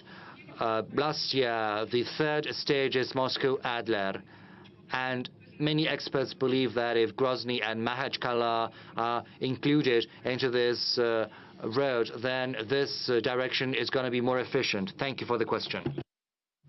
Well, you have mentioned the fact that Chechnya is doing well with respect to demographics. It is true, both Chechnya and Tuva are doing well in this respect. Two regions in the Federation. Do we need to take any additional steps or measures? Shall we think you and the rest should take as a role model? Probably. With respect to regions that have lower birth rates that are below 1.41 factor, they need a special program to support birth rates. There are 35 such regions, and a separate program to the tune of 75 billion rubles for the next forthcoming years is planned. And as regards Moscow, Adler, Grozny, Makhachkala high-speed road, we have several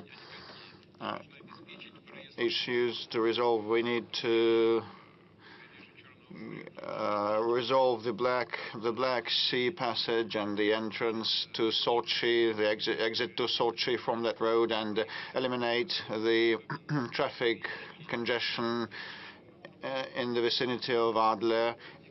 During the high tourist season, people spend hours in those traffic jams, and first of all, they built an alternate near Sochi, and the existing road is a bottleneck, and then the two traffic flows merge in front of Adler, and we need to resolve this bottleneck, widen that bottleneck to avoid traffic jams. So either there or during or on the spot next to Adler, Chechen construction companies will be working. As regards Grozny and Makhachkala, it is probably a proper thing to do, a good thing to do, a good idea. We'll think of it later. Next stage. Chechnya main roads. You had a similar question. I just don't want to offend people. Hamazat Batukayev, Chechen state TV and radio company, Grozny. Yes, this was part of our question. Thank you, but you gave an assessment to the city of Kazan while talking to my Tatar colleague and mentioned the BRICS summit, and you also visited Grozny. Is it a beautiful city? A wonderful, a marvelous city. It is a contemporary Russian marvel. You know, I flew over Grozny in those hard, dire years of fight against international terrorism. It was in debris, and with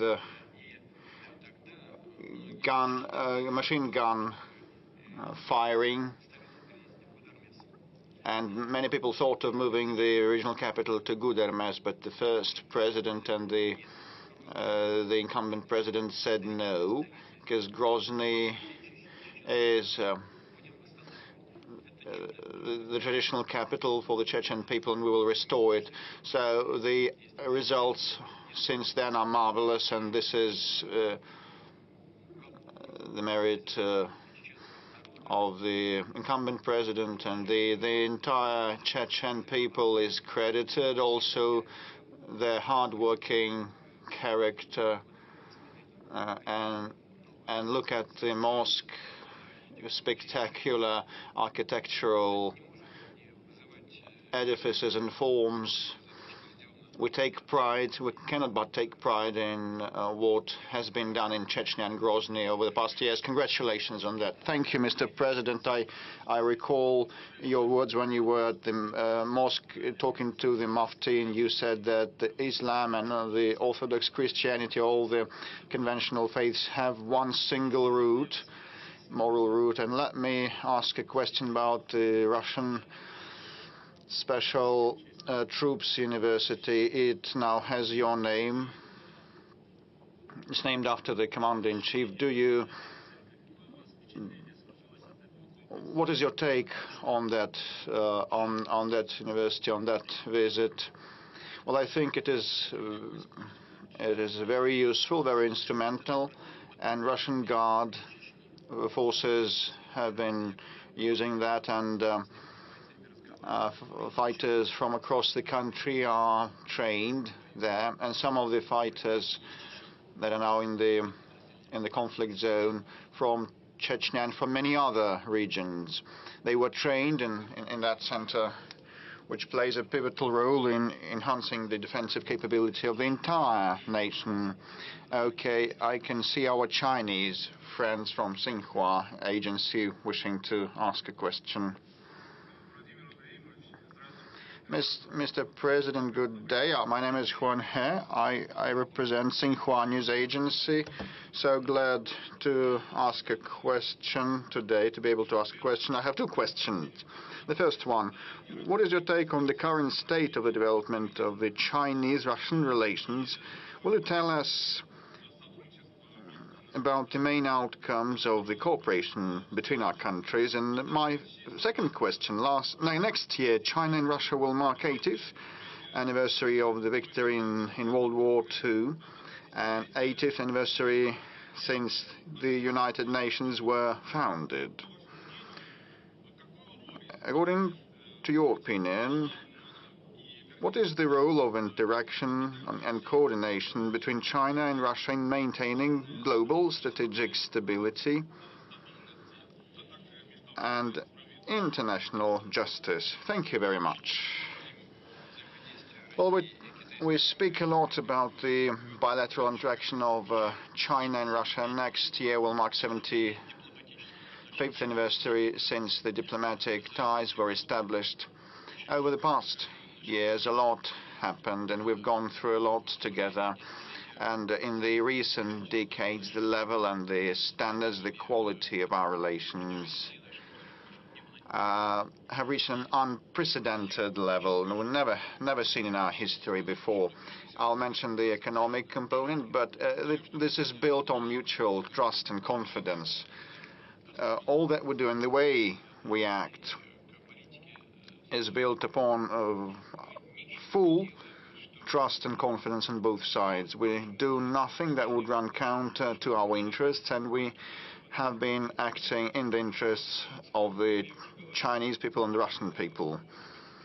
And as regards economic interaction, well, we have 220, 230, or even 40, according to the Chinese statistics, of billion USD of mutual trade, which is very good over the past year, despite the high base. We still have seen a moderate pace of growth of about 3%. And my second point is about investments. We have around 600 projects of mutual investments to the tune of $200 billion, so which means that our future interaction is safeguarded. And another important component is cultural and humanitarian interaction. We hold dual years of culture and youth exchanges that are very important for specific cohorts of our population, and this is the foundation for economic and political interaction. Also, our regional interaction is of significance. Heads of regions speak to one another. And Malta and vodka is on the table, but you know, they know the happy medium. They don't overkill, so they have some personal chemistry. I mean the residents of the regions, neighboring regions, and student and the university exchanges also take place. Then, mentioning the great patriotic war, Russia and China were the countries that suffered most during the Second World War, but still gained a victory. So the casualties were colossal. We lost 25 to 27 million people, and China lost even more, around 30 million people in casualties. So the things that the Japanese militarists did on Chinese land were horrendous, and the Chinese people went through that ordeal, and we stood side by side then, and we stand side by side now, which is a most important factor of global stability. And originally, the United Nations was established for the sake of this stability, and the Permanent Security Council members include Russia and China, and we almost always coordinate our approaches on international arena. And definitely this is a very important pillar of international affairs, so we'll keep acting in this vein. Please convey my best wishes to the leader of the People's Republic of China, a person whom I believe to be my personal friend, President Xi. So please, I call on everybody to ask no more than one question and be succinct. Kuban region in the central sector. Please ask yours. Good afternoon. Krasnodar region, the Lights of Kuban newspaper, Marina Smirnova. The question is as follows. Nowadays, the talks are rife about the migration issue. Ways to resolve it are entertained. The Krasnodar territory is a big region and cohesive one. Still, we have the issue of migration. We have restrictions in place. Only the construction sector allows patents. And what is your take on these restrictions? And we lack manpower, and what is the way out? So this is a very sensitive and acute issue, not only for this country, for Europe also, and for even more acute for Europe. So we lack manpower. Yes, this is true. We have unemployment at 2.3%, which means it's almost inexistent. Well, our businesses and ministries have been telling me that there's a shortage in the construction sector and manufacturing. It's hundreds of thousands of workers. This is a hard fact. What the way out might be, you ask. So first, in order to reduce the number of the labor migrants, one needs to enhance the labor productivity using new technological solutions that do not require lots of low-skilled workers. And hence, you should focus on high-tech sectors. So there will be no need to bring in more low-skilled migrants. Second, if it's inevitable, we need to act together with our partners, like in some of the countries, like Central Asian countries, in order to prepare people in those republics in advance. They should get to know the Russian language, learn the Russian language, and Russian language studies centers should be established, and the prospective migrants should be knowledgeable of the Russian legislation, and definitely requirements for those already on our soil must be tightened. They should respect the environment they live and work in, and this is the responsibility of the law enforcement bodies. So there are two components here, the economic and the law enforcement ones, and they should merge. There should be synergy between them. We had lots of debates about establishing a separate body or just leaving it as a division within the Interior Ministry, but I believe still that it should stay inside the Interior, and actually a powerful heavy-duty center should be established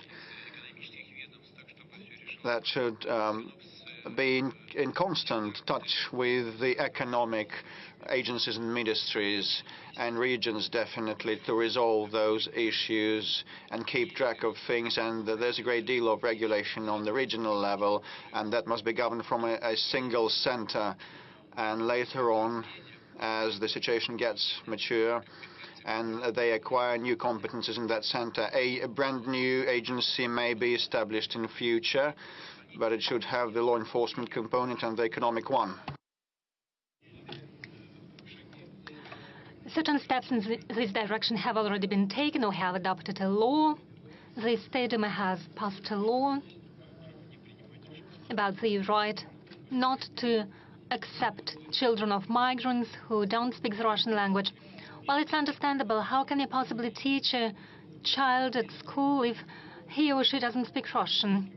Then he or she, that child, needs to receive Russian classes, and who's going to pay for that?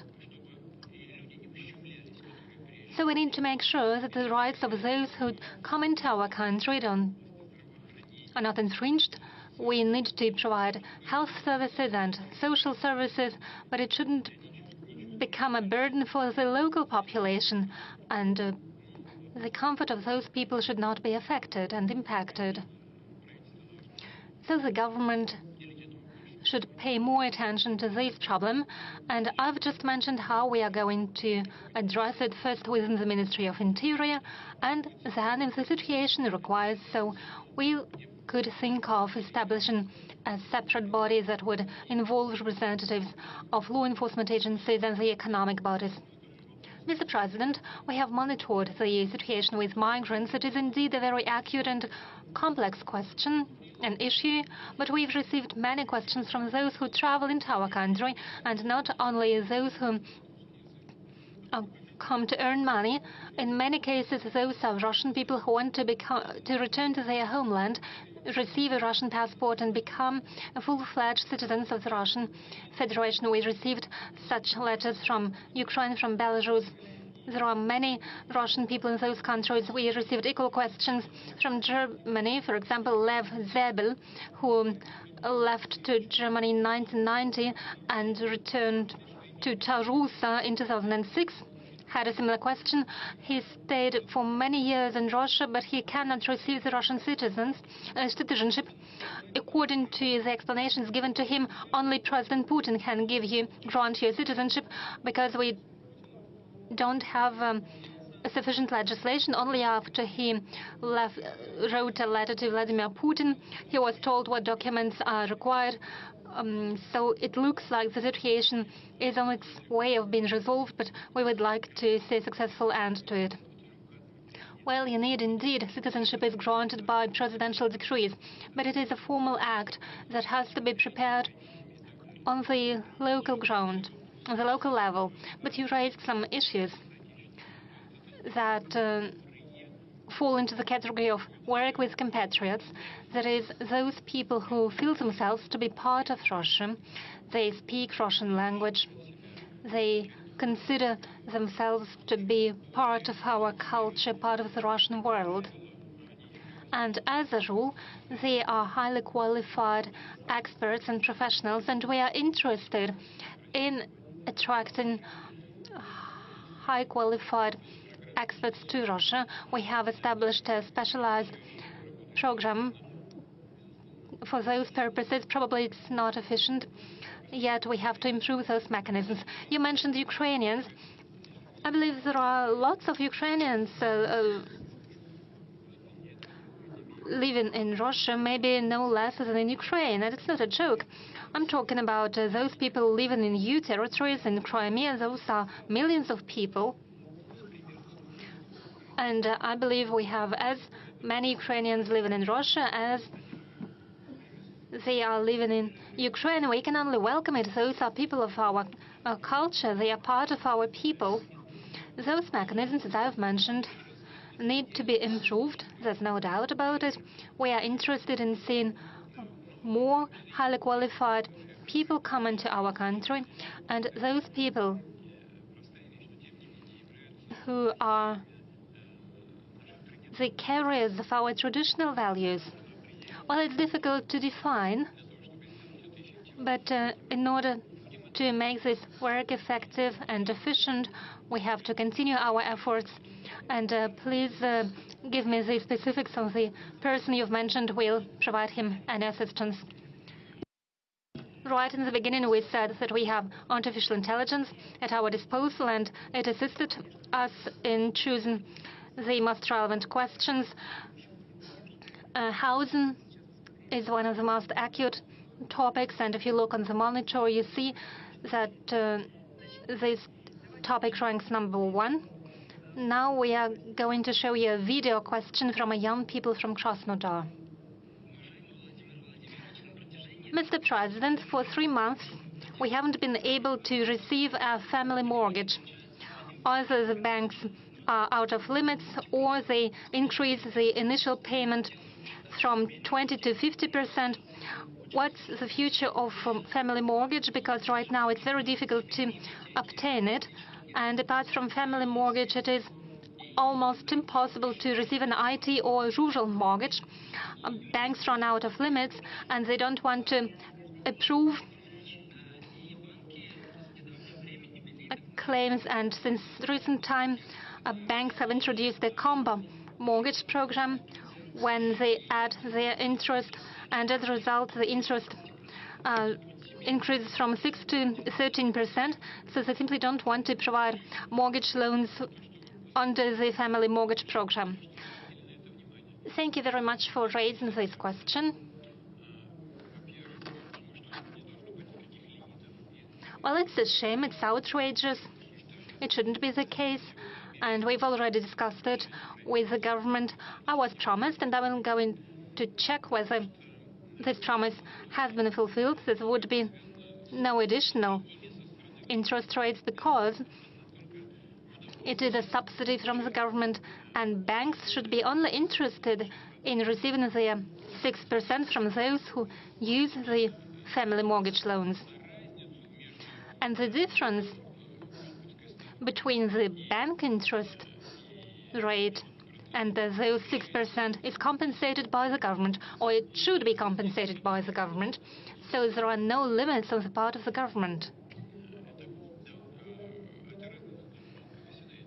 So the difference settles down in the banks. It means a significant income for them. If they deny an application, it means that the government doesn't send a subsidy to the banks. I'm going to check on it, but we agreed that there will be no limits. That's my first point. The second point, as for the 3% family mortgage loans, and as for the rural mortgage loans, the ratio is 3% for the rural mortgage loans and 3% for the family mortgage loans. Last year, we constructed 110 million square meters of new housing. It is a record since Soviet times. 50%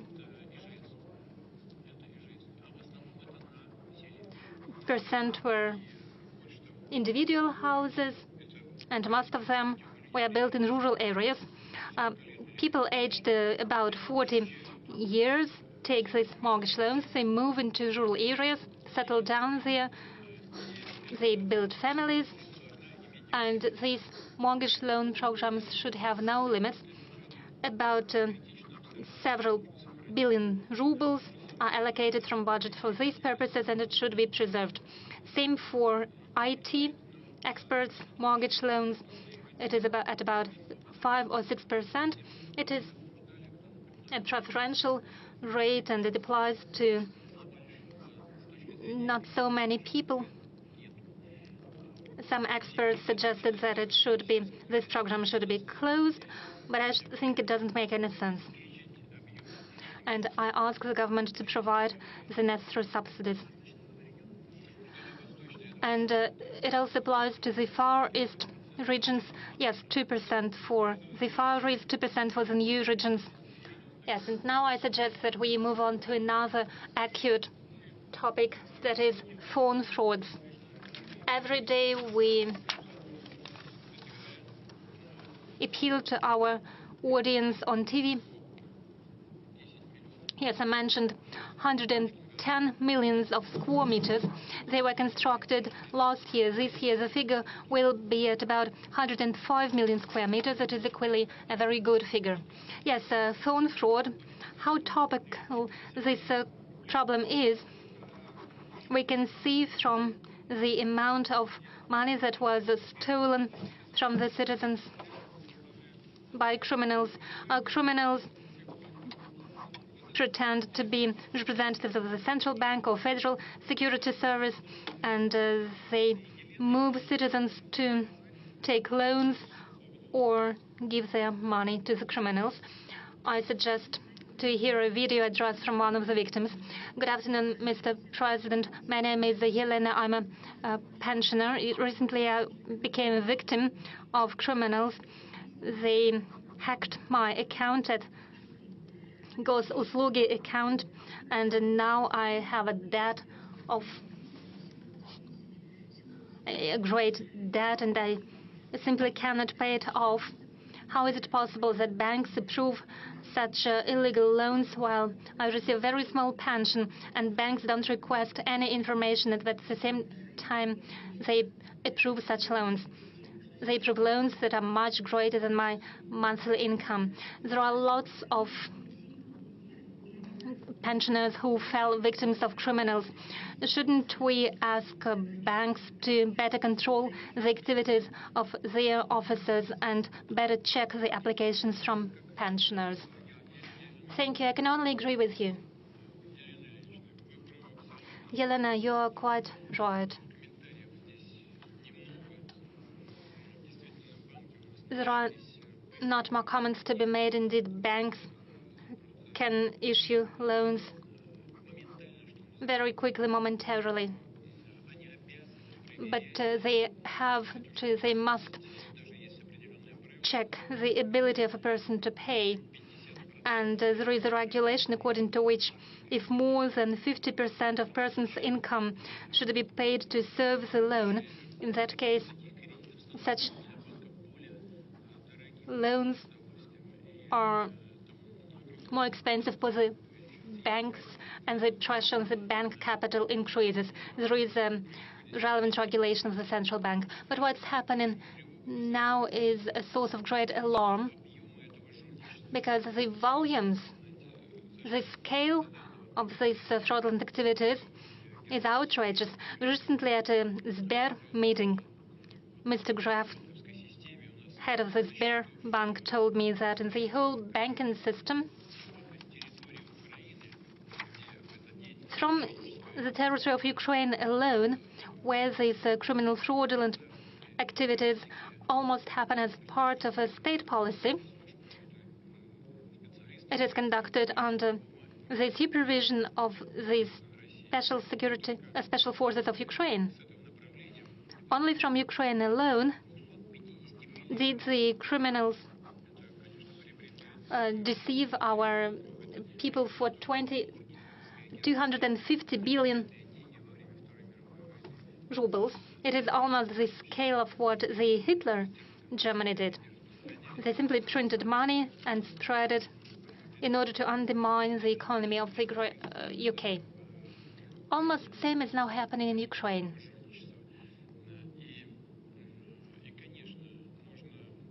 And of course, we have to supervise the situation. We should keep it in focus of our attention.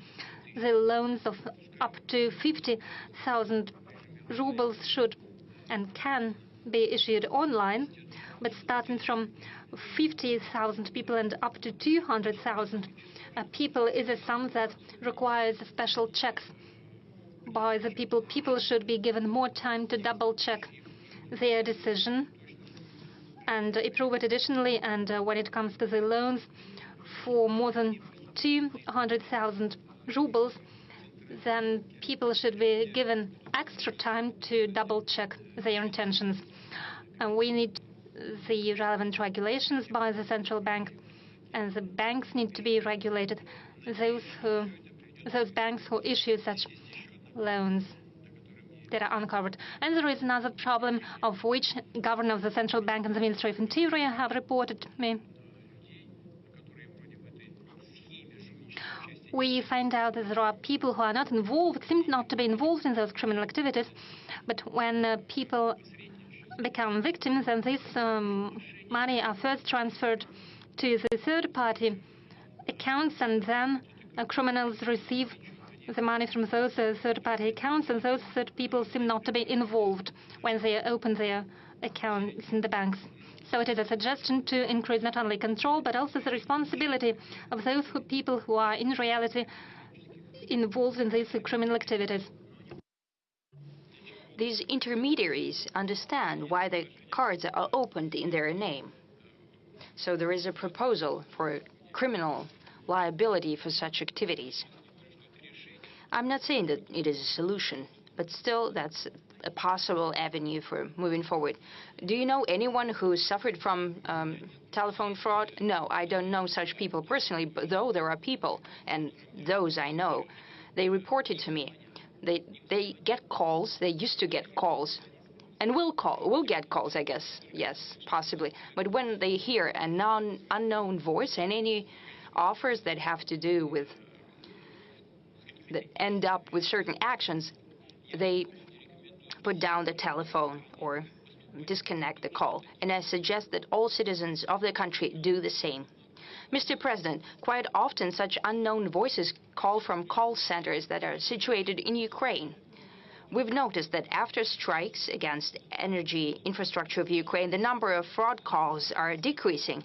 Simply they're cut off from the power. Yes, maybe we could put those phone centers as one of priority goals. No, priority targets for us are military infrastructure and military industrial complex facilities, also possibly decision-making centers. However, phone call centers, we are not to waste our munition on that. We need to make the necessary decisions domestically.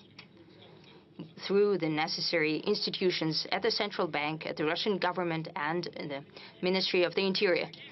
Mr. Peskov is looking nefariously at us now. Let's get back to the audience. You've mentioned Ukraine, and I see the banner, the other Ukraine. Could you give the mic to them, please? Mr. President, Galina Merkulova, I'm deputy head of the media resources of the international social movement, the other Ukraine. We represented the interests of millions of Ukrainian citizens in the Ukraine itself, unfortunately still under the control of the Kiev regime, as well as in Russia, European countries. We have opened 55 branches of our organization. Our movement believes that, the other Ukraine believes that the only way to save Ukrainians from the criminal, illegitimate regime of Zelensky, which has usurped the executive, the legislative, and the judiciary authorities, is to unite the two peoples, the Russian and the Ukrainian. What are the conditions for you to begin the negotiations with Kiev? If not with Zelensky, then with whom? One more important aspect. Right now, Ukraine sees the persecution not only of the Orthodox Church, of the Russian Orthodox Church. It is basically eliminated. What do you think about that? Do you think that the position of the Russian Orthodox Church has been undermined? Yes.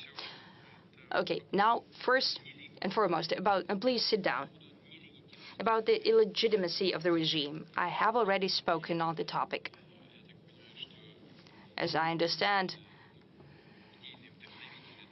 the inspirator of this movement, is this an organization or the other Ukraine? It's a movement. Okay, it's a movement. Inspired by Viktor Medvedchuk? Yes. Yes. We don't see each other. But I know that he also thinks that. Why is the regime illegitimate? And I'll repeat myself once again. The constitution of Ukraine does not have an indication of possibility of the extension of the mandate of the president, even during the martial law. There is just one authority, that is the representative, the council, that is Rueda, the parliament, and their mandate can be extended during the martial law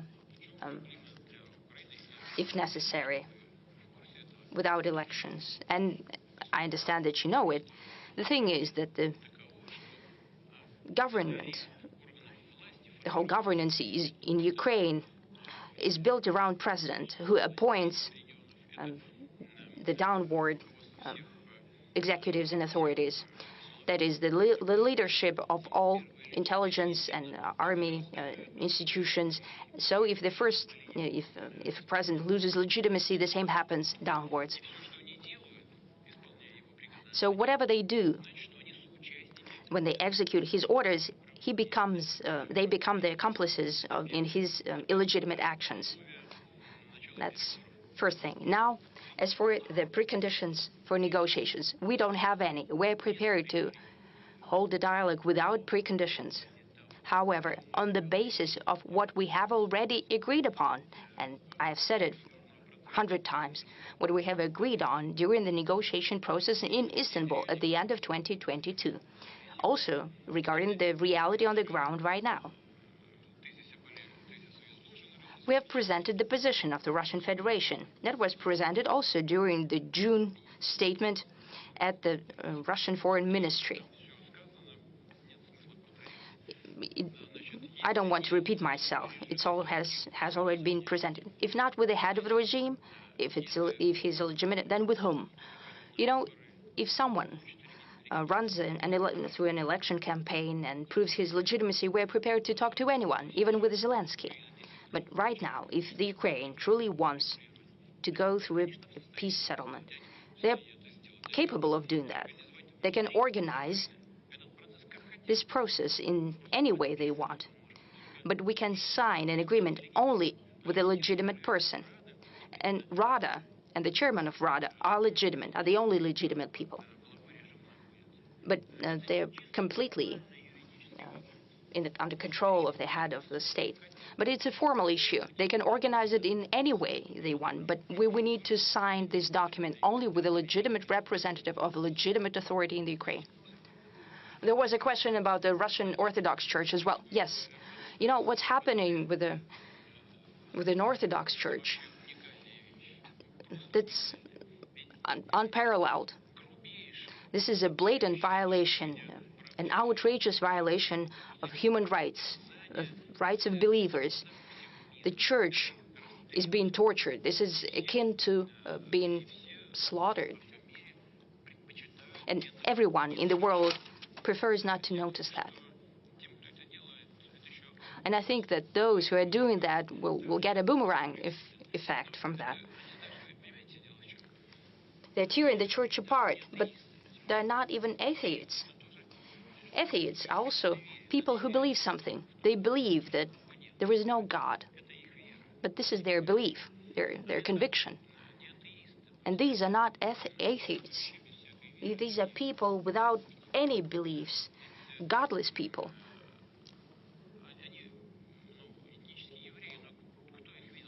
They're ethnic Jews, but has anyone seen them in a synagogue? I don't think so. They're not Orthodox as well, because they're never present at a church, and for sure, they don't follow Islam, because we don't see them at the mosque. These are people without kin or memory, with no roots. They don't cherish what we cherish, and the majority of the Ukrainian people cherish as well. They won't go to church, they will go to the beach. And I think it's their choice. And I think that at some point in time, they'll remember this. And the people in the Ukraine, and the majority of people in the Ukraine, have something to do with the Orthodox Church. They will evaluate their actions. 2 or 3 questions to the audience. I cannot help but give the floor to Purga Radio, or the Blizzard Radio. Blizzard Radio, Chukotka region. Anastasia Lavrentieva, thank you for this opportunity. I'm looking at the screens, and they're showing the relevance of topics for the regions. And I get confirmation that my question is truly relevant and concerns many citizens of my region. It's about the internet and communications. We in Chukotka have high-speed internet only at the capital of our region, just one city. Other citizens of the region do not have such benefits of the internet. No entertainment, no banking services, no Gosuslugi app. They're unavailable to the majority of the people of Chukotka. Could you please help us with this, with the bridging of the digital gap if possible? Thank you. I don't think there is a lot to say about that, because we have a high-speed internet development program and communications program, our satellite constellation and so on, especially about constellation that has to do with communications. It will be done, for sure. This data is widely known, the rate of work that is being done on that. The necessary resources have been allocated. There will be no shortcomings here. We'll move according to the plan, and I hope truly that the faraway regions such as Chukotka will reap the full benefits of the modern civilization. It is extremely important for such a country as ours, because more and more people are working remotely. They're receiving education remotely. And here, high-speed internet is of utmost importance. We'll do that for sure, no doubt. Now, Alexander Gamov, the front row, one of the oldest Russian journalists. Thank you very much. Komsomolskaya Pravda website and a newspaper. I'm here with girls, with Marina, Putin team representatives. We haven't spoken about that, but I wanted to congratulate all of us and you, Mr. President, I think this is the 20th press conference, though colleagues trying to correct me here and saying that it's 21st press conference. This format is unparalleled in the world, and I hope we'll have even more editions of that to come. My question is, contrary to the skepticist prognosis, the presidential program, Time for Heroes, did not become just a single-use program, just a rubber stamp program. What were your personal hopes for this program? Were they fulfilled? Or what kind of expectations do you have now? And just a last-moment question. Why don't we cherish and protect enough, our heroes? Not only the death of General Kirillov. He was mentioned as an aside today. But there were plenty of cases when our participants of the special military operation were offended, or later the law enforcement interfered, but there were many cases. Now more to the Time for Heroes, the program. I represent the heroic newspaper Komsomolskaya Pravda during the Great Patriotic War. This was a newspaper with frontline correspondents. And right now, since 2014, we have been producing a newspaper in Donetsk and Donbass and Luhansk as well, from the front lines. Next year, we're celebrating 100 years on the 24th of May. My colleagues asked me to give you the invitation for you to come to us. We have Mikhail Petrov here, and he spoke how we celebrated 120 years of TOS. And they received an order. We're waiting for you on the 24th of May at 12 a.m. sharp. Will you come? I will try. Thank you very much for the invitation. Komsomolskaya Pravda newspaper is part of life. Please sit down.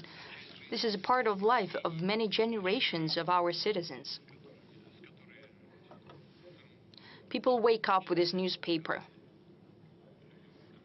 That was a morning routine for many. They read it throughout the day. It's becoming more and more modern mass media. It works in all information spheres. This is a lodestone and objective media, and I'd like to congratulate you with the results of your work. Thank you for the invitation.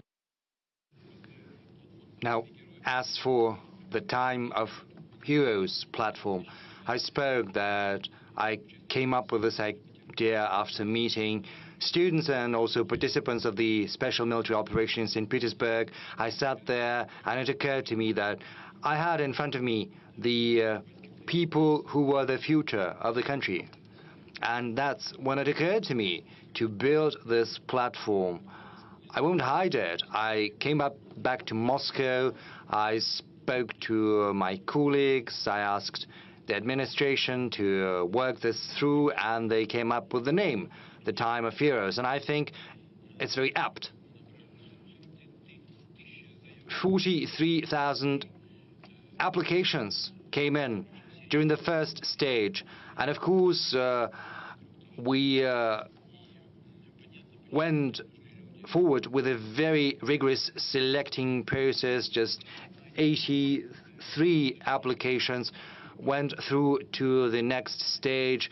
We need to make sure that they've got the education, they fit the parameters, because they will have to work, and the government and big companies and municipalities, ministries and agencies. I spoke about this during my meeting with United Russia, but I have to say all of them, every one of our people fighting for our country and the special military operation are worthy, but we have to make sure that they fit the field they want to work in, because they need some experience, education, because it's one thing fighting for your country and another working with people. You have to have a certain predisposition as well as a talent, because these activities are somewhat different. And we have to choose the people who are willing and capable of working there. And so far, there hasn't been a single hiccup. All of them have fit perfectly. Right now, we've launched the second stage. 15,000 applications have already been filed. The period for applications has been extended until mid-January, mid-February, or something like that. And this process will keep going. As far as the first batch is concerned, many of them are working. Some of them have been appointed as heads of Russian regions. Many of them have found themselves in business, in entrepreneurship, in the government at all levels, federal, municipal, regional levels, working in big companies as well. And I would like to reiterate something that I spoke about during the United Russia Convention. I've recently visited a rehabilitation center. There are soldiers with trauma, with injuries. Some have missing limbs, but I can see a spark in their eyes because they are willing to work, and they're capable of doing that because modern rehabilitation techniques allow that.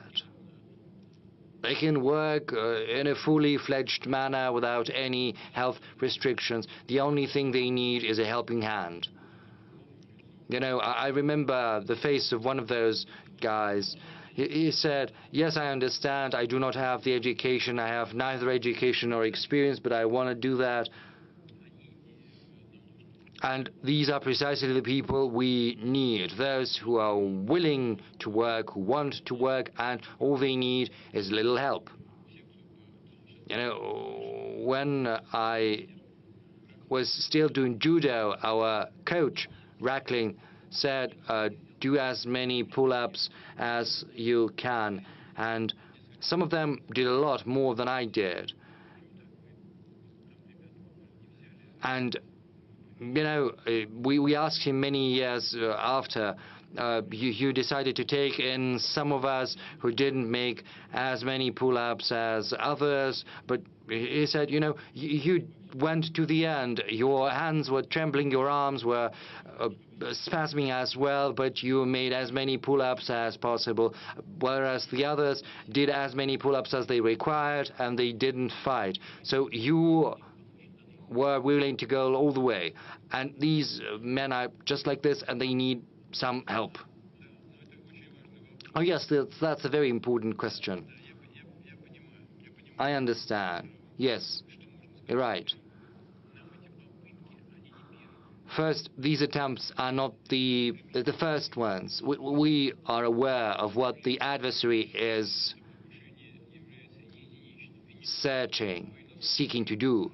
And these attacks are not just targeting our military. I expect that when I talked to your American colleague, there are, you know, assassinations like that of Madame Dugina, which was terrible. There are attacks on journalists, on civil leaders. These are terrorist actions perpetrated by the current Kiev regime. And that means that our law enforcement agencies, as well as our special services, are missing these strikes. What can I say? I can say that we need to improve our work and make sure such things never occur again. You know, the right part of the central sector, I saw a very popular blogger right there. Yes, he just stood up. Well, this is an unconventional guest. What do you mean, unconventional? Mr. President, my name is Vlad Bumaga. I'm a video blogger. I've got more than 80 million subscribers, mostly young people. And as we know, young people spend much time on the internet every day from 5 to 8 hours, and half of that time is spent watching video content. And just as many other content creators, we're actively pursuing the development of our Russian platforms such as VK Video. Yes, these platforms are not yet great, but they're growing steadily and they provide a high-quality service. Which brings me to the question, why block YouTube when our platforms are doing quite well on their own, because they're competitive and they provide good conditions, good terms for authors and content creators, and we can post content there and broadcast our ideas, our narratives to a wider audience than the Russian-speaking audience. And on another matter, as I said, almost all children know me and watch me, almost all children in our country. And this year, I became a father as well. My congratulations. And my congratulations to your wife, because first and foremost, she's the one to be credited with that. Yes, I'll do that. So I am a person who creates video content which many children are growing on. So what are the values I have to broadcast? And is there anything that I shouldn't do? And what are the values and the narratives that I have and we all have to broadcast to the younger generation? What are your instructions? Well, starting with the slowing down of YouTube. Indeed, there are more issues on YouTube's side. In order... I'm sorry. Vlad Bumaga, is that your pseudonym? Is it your pen name? No, it's my real surname. Oh, great.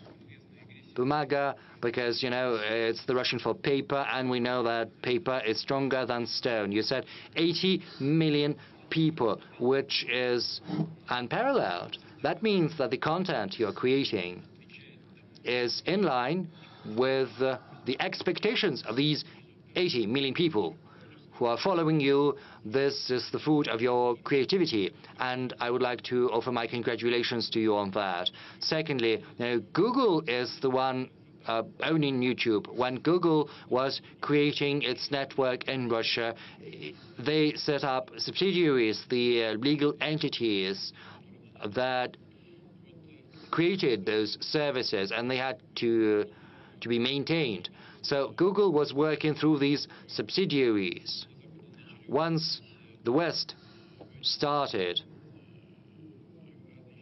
slapping restrictions on us, Google started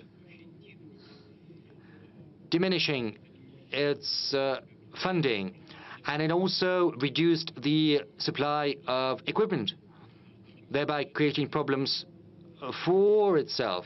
Moreover, Google needs to be in compliance with our legislation. They have to avoid any type of wrongdoing. They shouldn't abuse the internet network to secure foreign policy goals of their respective governments. Say, when you are watching for some topic, for music, for culture, and all of a sudden your search result gives you links that have no relation whatsoever to culture or music. Rather, these links lead you to some propaganda of a political platform or something like that. Or they are trying to take out of circulation the names of our artists, our bloggers, or political leaders, which is all something that constitutes a violation of Russia's legislation, and hence the grievances the Roskomnadzor has with them, that is the organization that is responsible for the control and the supervision of the internet. If they're in compliance of our legislation, they can come under some restrictions in their respective countries. But if they want to work in Russia, they have to comply with our law.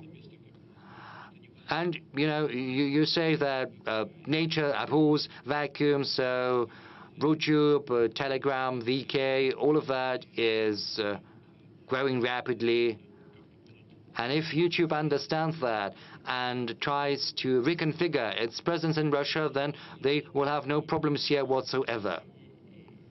Now, as for the material we need to use to rear our children, I'm confident, Vlad, that giving such type of advice is basically pointless, because people like you, especially now that you have become a father, now that you have a child, you feel this weight of growing responsibility. You feel responsibility towards your child and towards the future of the child, as well as to the country your child is going to live in.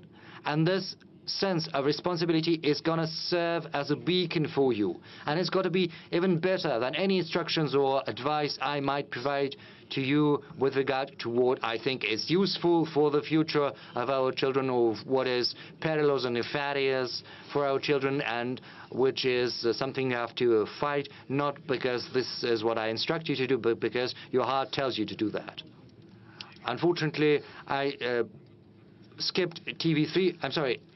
Since we're talking about children, we've got a young girl, a young lady there, duping families with children, maybe the allowance? Well, I'm going to tell you.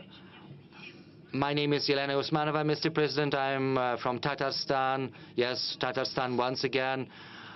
An online newspaper. First, thank you for choosing as the venue for BRICS summit, but my question is not related to that. There is a group of fraudsters who have duped hundreds of families in Kazan who were dreaming to have of having children of their own. They drew out a mortgage with government support, but their houses have never been built. So I'd like to ask you whether they will get any help, as you in the past provided help to those who paid for their housing before their houses were built. Because right now, these families have to pay back their mortgages. So when will people get support rather than the banks? Well, please stay there, please, with the mic. The thing is, we have set up a system for escrow accounts. If a person draws out a mortgage, then the money is channeled to an escrow account, and this money is frozen until the house has been built. I'm talking about individual houses, not apartment houses. The thing is, individual houses are in compliance with this program. It's the same. It's 3%. And, you know, we built 105 million square meters last year, and 50% of that was accounted for by individual houses. But the money was supposed to stay in the escrow accounts. Where did the money go? I do not understand what you're talking about. Well, this is what we had in Tatarstan. Hundreds of families ended up in this situation. Where did the money go? Can you tell me? I don't know the details. What's your name? Lena. Elena, those details matter a lot. Let's get to grips with it. It wasn't about escrow accounts. Lena, it may be probably the case when people are hoodwinked and their money is taken from their accounts. And probably we should compare and contrast it with other cases of similar kind, and we should prevent such cases. So we need more detailed information, because I'm not in the know, because these are very important things, and we should rectify such flaws. Actually, we have some of the housing still under construction, and the money resting and registered with escrow accounts constitute around 7 trillion rubles. In totality, more than 65% of what is needed to complete the construction of the purchased houses. And this will be so that it's constructed in 2025, and no one will be left without the purchased flats, and the money on the accounts are protected and hedged and ensured. If you know about some practices that are off escrow accounts, please let us know. TV3 or Turkey. Turkey. We will come back to you later. Anadolu Agency, Ali Jura. Mr. President, Israel has been breaching the international law, killing tens of thousands of people, including children, in Palestine and Lebanon. Currently, Israel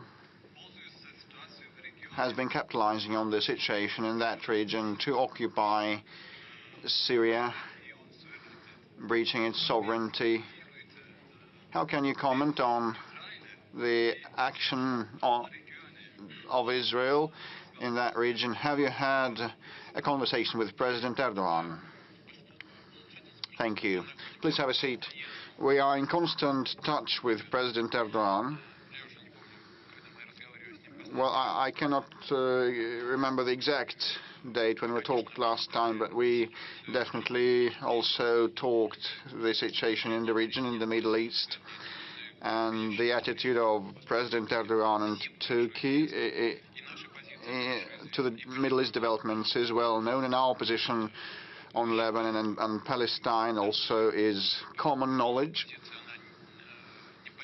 Our stance is not subject to political expedient situation, and we believe that the resolution of Palestine issue can be attained only with the help of removing the root causes. So the Security Council back in the past opted in favor of a two-state solution, Israel and Palestine. Israel was established, Palestine is yet to be established. This is the issue, this is the problem, and Israel has been continuing its unlawful settlement activities to date. I'm not sure what goals Israel pursues in Gaza, but you know, this merits only condemnation, and we did that on many occasions at all levels, including the public and civil level, and expressing our position in the Security Council of the United Nations. Nothing to add here. Same refers to Lebanon. As regards Syria, I believe, frankly speaking, Turkey has been trying to safeguard its safety on its southern frontiers and create conditions for the return of the refugees back home from its own territory to the Syrian land. And those territories are now under more or less control of actually Turkey. Probably they want to move away the Kurdish troops from the border. Probably those might be the goals and the outcomes, and may be attained, but the main beneficiary of the Syrian developments, I believe, is Israel. It's my personal belief. You may have any sort of attitude to what Israel has been doing. Russia has been condemning the seizure of any part of Syrian territory, but Israel has been trying to resolve its security issues. And, you know, the Golan Heights line is well known. And Israel has moved 62 to 64 kilometers on the front line, inserting around 25 kilometers into the other territory, the adversarial territory. It's similar to the Maginot line from the 20th century history, and real fortifications, formidable fortifications and solid ones have been built, and we hope that sooner or later Israel will withdraw. But Now they have been pulling in troops, right, like several thousand of troops, and they're going to reinforce the contingent there, I think, and local people have appealed and called on Israel to include those territories into Israeli state, and if it all boils down to disintegration of Syria, this will be decided by the UN in line with the UN Charter and the self-determination rights nations have. This is a very convoluted, complex issue, not for today's phone-in, and you know, Turkey has had problems with the Kurdish Working Party for decades. I hope there will not be an aggravation, but you know, some of the European leaders told me that after World War I, Kurds were promised their own state and were duped and deceived. And Kurds reside in Iran, Iraq, and Turkey, and Syria. You know how many of them live there, around 30 to 35 million Kurds. And this is the Kurdish issue is a major one, and the Kurds are formidable fighters. And the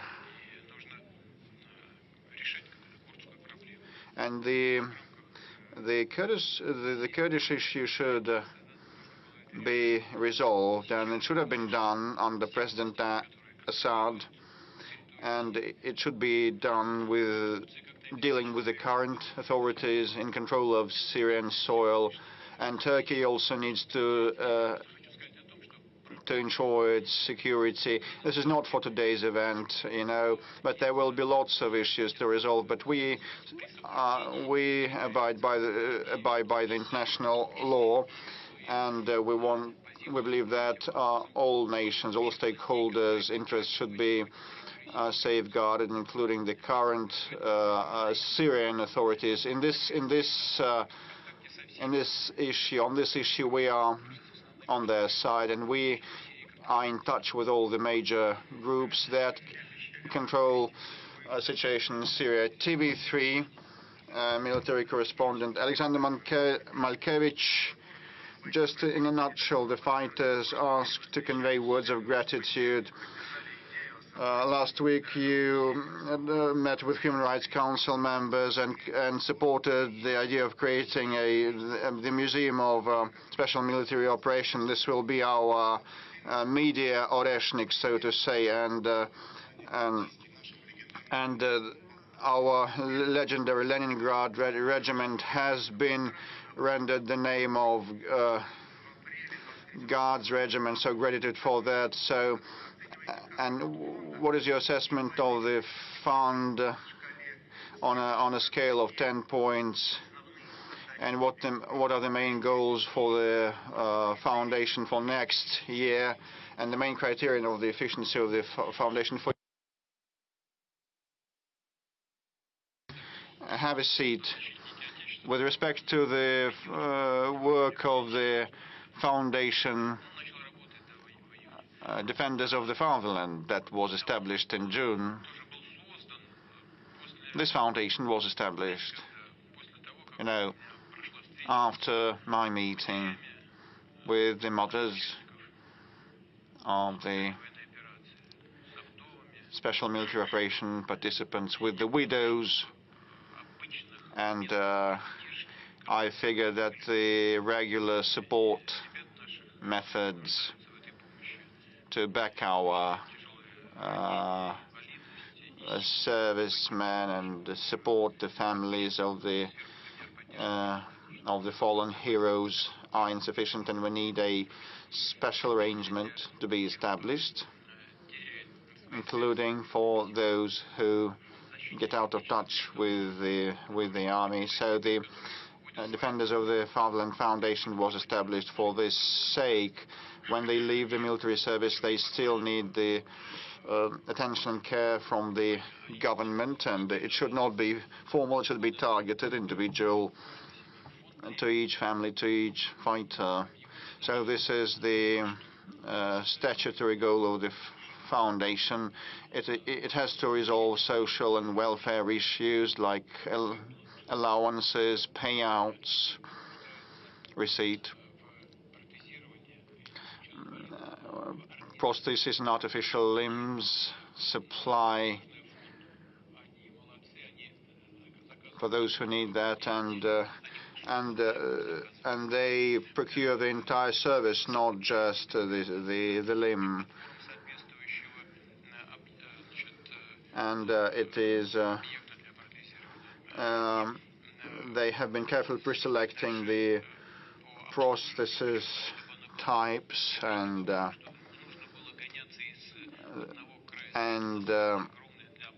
post-operation care also is part of what they work on. Still, some of the patients have to travel far and wide across the country, and they have to resolve that. I talked with Anna Evgenievna Celebrada, who has told me that now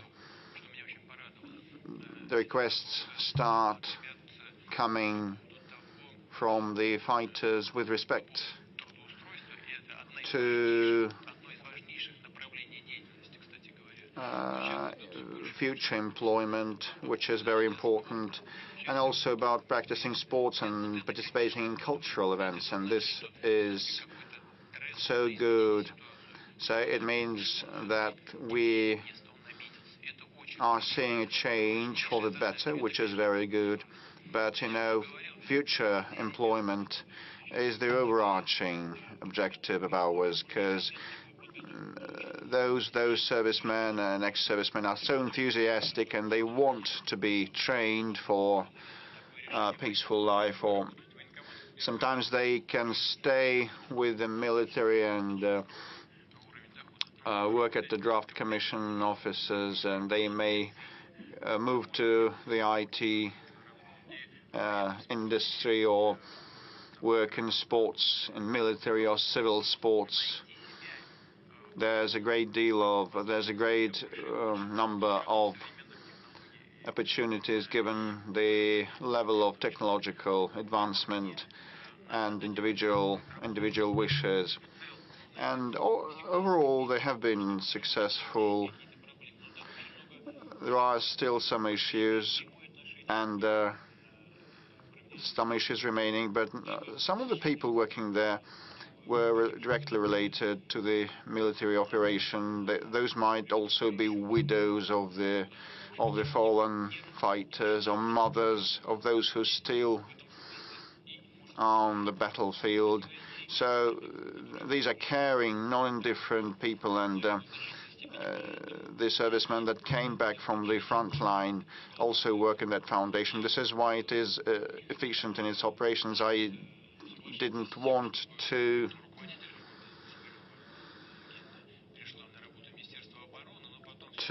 allow the director of the foundation, Celebrada, to become part of the defense ministry, but I ceded to the proposal of Belarus, of the defense minister, who said that he believed that for the sake of a seamless process that is needed, because part of the servicemen will be under the defense ministry.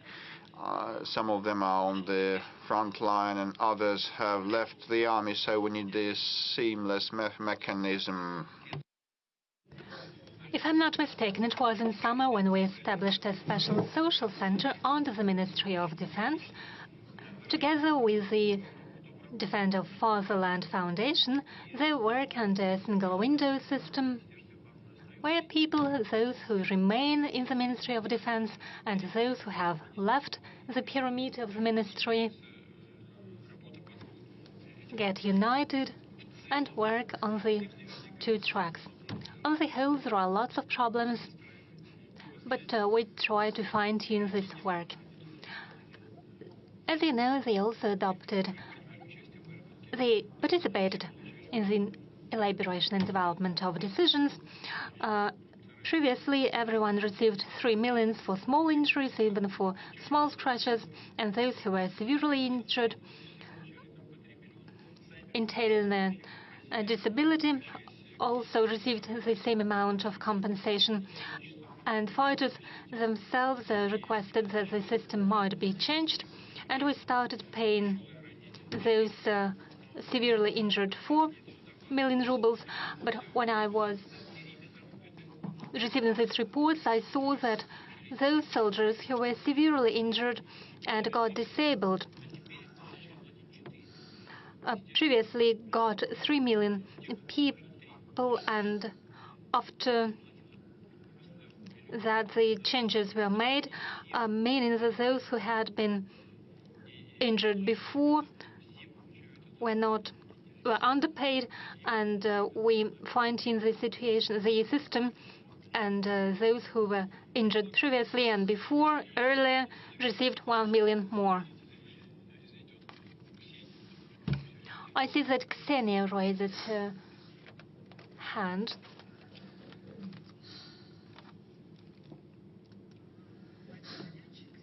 Mr. President, Ksenia Sobchak, you touched upon a very important topic, the topic of single window and the capabilities of the Ministry of Defense. I would like to offer a different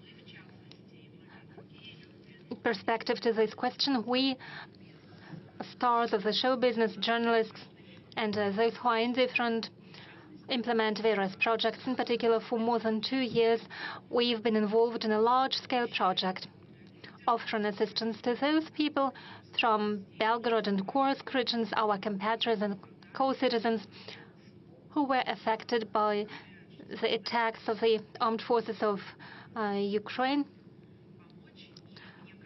We have provided assistance to hundreds of people, and I believe there are many people who are indifferent. What do you think? How could we provide assistance to those people and establish a single window in order to bring together the civil public initiatives and the state work of the state structures and bodies that already exist?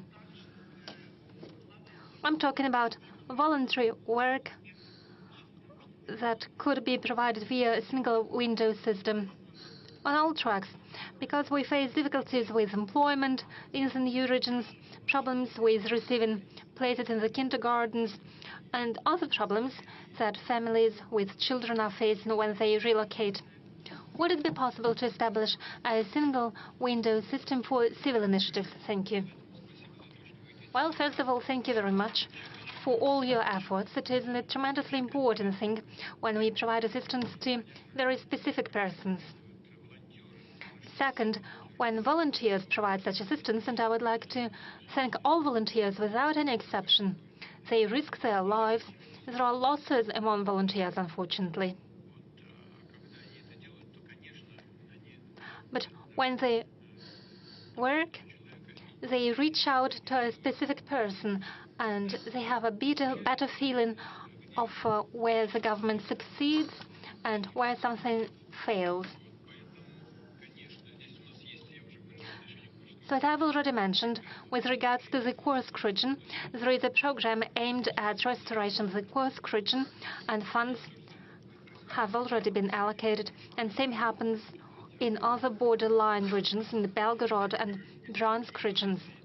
No one be left unattended. But you probably have a better feeling for that, and I'll think about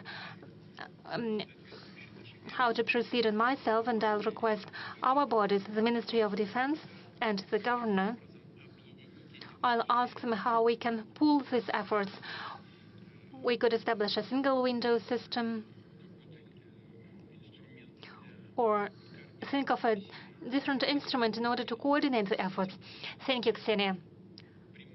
I don't have an answer right now, but I agree with the problems that you've raised. The topic of special military operation, I suggest that we continue taking questions about the support measures for the family members of those fighters. There have been requests for assistance in finding those people who are missing now. people with whom any connection was lost, or with those people who, according to the information received by their relatives, were imprisoned? Would you give an instruction to collect information about those people? Could we fine-tune this system for informing the families of servants, military servants? It is a very sensitive issue for many people. It's one thing when a person is fighting on the battlefield. God save him. There are various types of payments. We are talking about big amounts of money. There are so-called travel expenses for those servants who were sent to the borderline regions, to the regions of the special military operation before the hostilities broke out there. So they were paid the so-called travel expenses. Then they receive allowances for participation in the hostilities on the front line. And there are small differences in these allowances. But as a person disappears, then we should provide assistance and support to their families. Ministry of Defense is aware of this problem, and at least two things need to be done on this track. First, what we need is to reduce the time for taking final decisions when there is no information, when then families no longer receive the payments and the allowances because there is no person, he doesn't participate in defensive or offensive campaigns and doesn't receive the respective allowances. So the family doesn't receive the financial support. And together with the government, the Ministry of Defense have to take a different decision. What could be done in order to provide at least some of an assistance to those families? Maybe some payments for children. And we should take the decision regarding the temporary measures, and we also need to accelerate the decision-making process, the process of making the final decision. I'm not going to go deep into details, but the Ministry of Defense is aware of this problem. We've been working for more than 3 hours. There are lots of questions. Shall we try with a small blitz? Yes. We'll start with the following question. When you conduct meetings, sometimes officials ask you instruction to initiate some work. Well, don't be angry with the officials. The decision-making process is a complicated one. And when they reach out to me, then normally it is about the problems or questions to which there are different attitudes.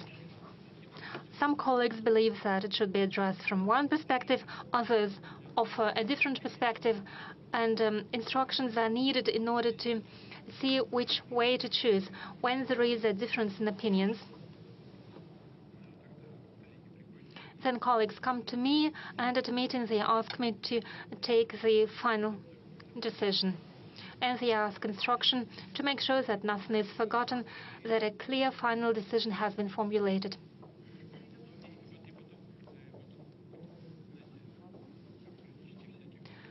And, you know, there are some bureaucratic tricks when everyone agrees it needs to be enshrined on paper to make sure it is a regulatory document. A second question, with whom of those who have passed away already or those who still live today you would like to have a cup of tea? Well, from those living today, I would like to have more time to spend with my relatives, with members of my family and my friends. I would like to have more opportunities to drink a cup of tea with them. As for the world leaders who have passed away already,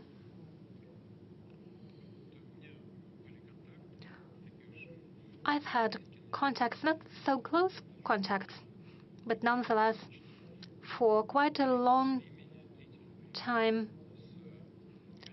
I had contacts to Mr. Kohl, the German Chancellor. He was a world-scale figure, not only due to the fact that he was a corpulent man, but also thanks to his beliefs. After my very first meeting with him back in 1993, and for a long period of time, after he no longer was German Chancellor, he sometimes regularly, not quite frequently, but regularly came to visit me, and it was my distinct pleasure to talk to him. He was an important figure of his time. He had done a lot for his homeland, for the German people, and he was a real world leader. And I still have warm memories of many of our conversations. They were useful for me, and it is no exaggeration. They were useful. He was a very President of France, Chirac, was a very interesting personality. He has encyclopedic knowledge. He knew everything, whatever you asked him. And he had his own opinion on anything, and he stuck to his opinion. He was a very gallant and polite man, and I learned a lot from him. I learned a lot from Kohl and from Chirac to his manners in particular.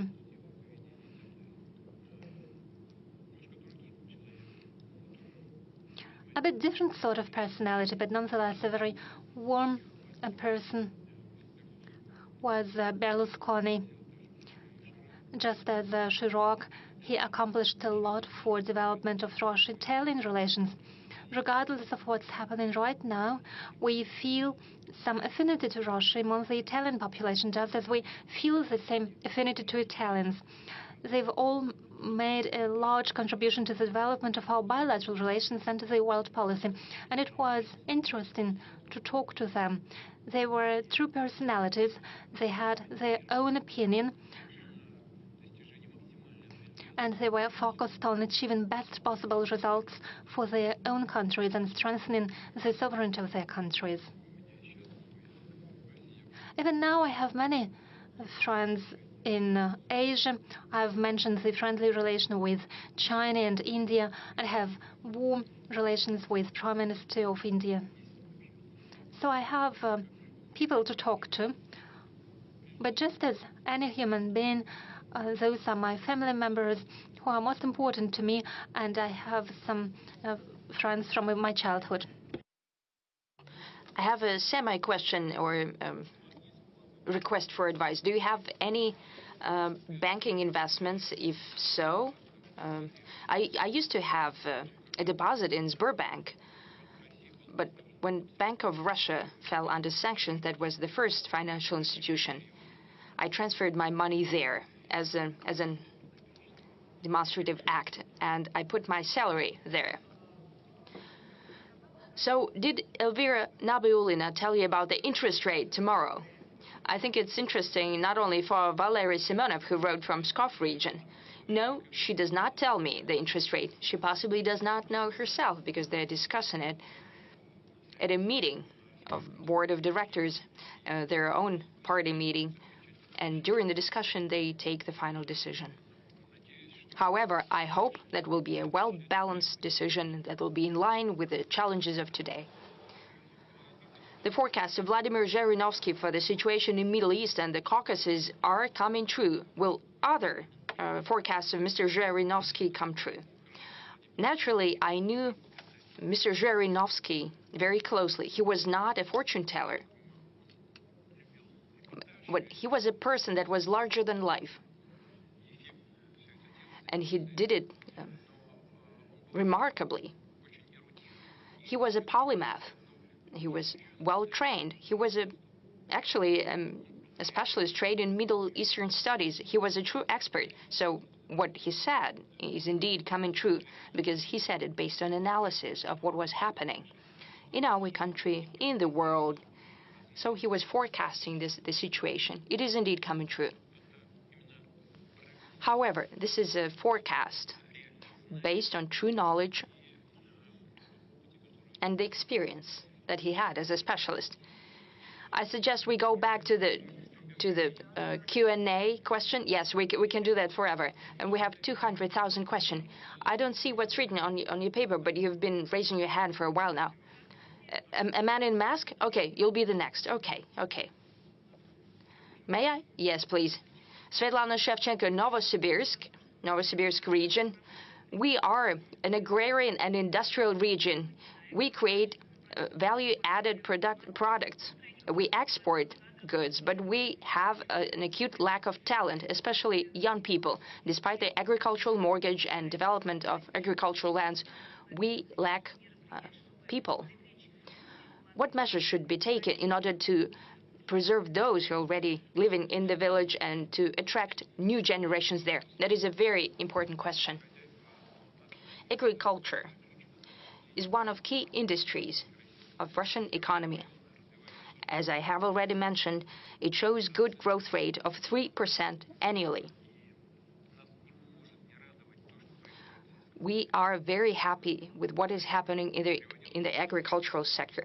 I have already given the example. If I'm not mixing anything up, I can tell you that in 1986, the Soviet Union bought 35 million tons of grain. Last year, we have exported 66 million tons. In 2000, we have already started to export grain. However, it stood at about 1.2 or 1.3 million tons, and now we have 66 million tons. It seems impossible, but it's true. Look, we are ranking as one of 3 major exporters of food in the world, and as for wheat, we are number 1.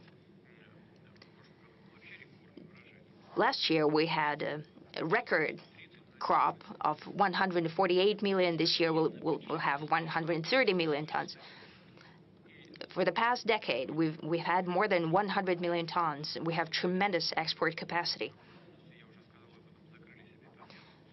We are fully sufficient in meat, and we're exporting meat.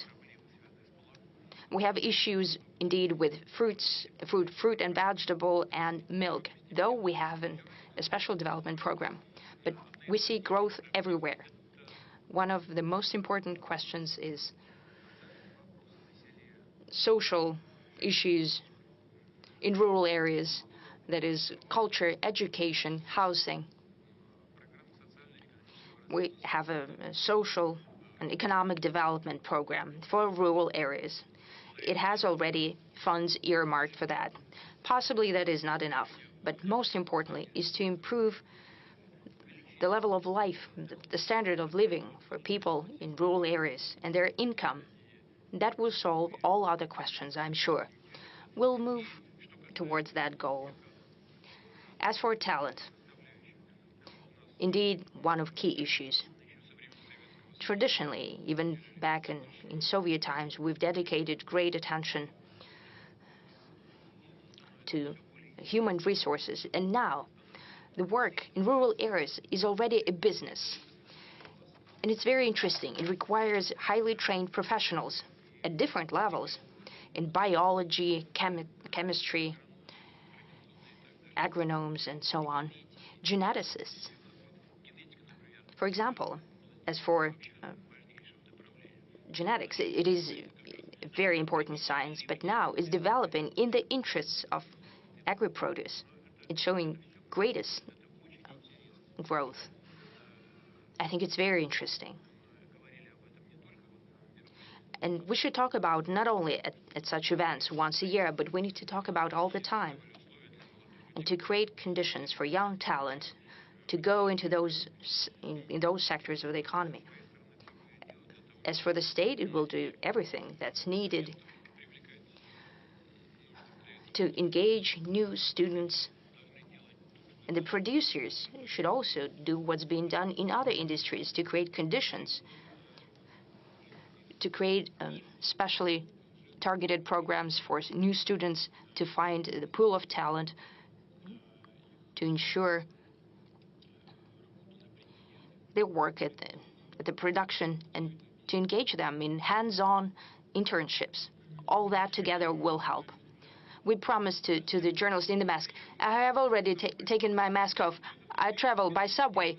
Andrei Knyazev, Arguments of the Week from Uzbekistan, here as a volunteer and head of the studio of young students and bloggers, the world of the young, Moscow. 45 years is the time I've spent in journalism. I started in Uzbekistan, and now here I see that paper journalism is dying out. Maybe such bloggers as Vlad Paper can help newspapers that are independent. They don't depend on the state or businesses. They depend on readers only. What do you think should be done for the weekly press not to go extinct? Because bloggers are not always smart, they're not always good. It's a short question. Now, another question that asks to many authorities, including Madam Zakharova, spokesperson of MFA, and she told me to go to Vladímir Putin, direct line. That's why I'm asking questions here. Many of our scientists and many people who see the future are telling us that within 10 or 12 years, the countries of Europe, Japan, the US and beyond, the continent of America, might land underwater, might be submerged in water, and they will try to ask to resettle into our country, but they're against us. Maybe we should tell them ahead of time. It is a hypothetical situation, but there are such forecasts. I read a lot of newspapers, not some telegram channels and those liars and everything. That's my question.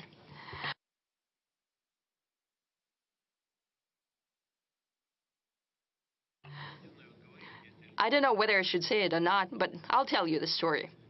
You know, a famous joke, a family sitting around the table,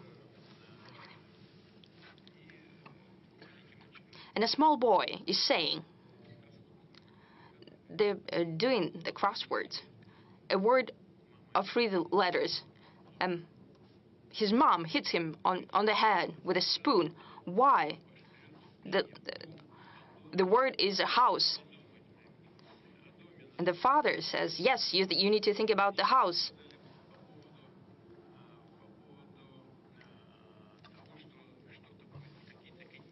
So you were talking about some continents going underwater, and they need to think what would happen to them. But you need to think about home, not about...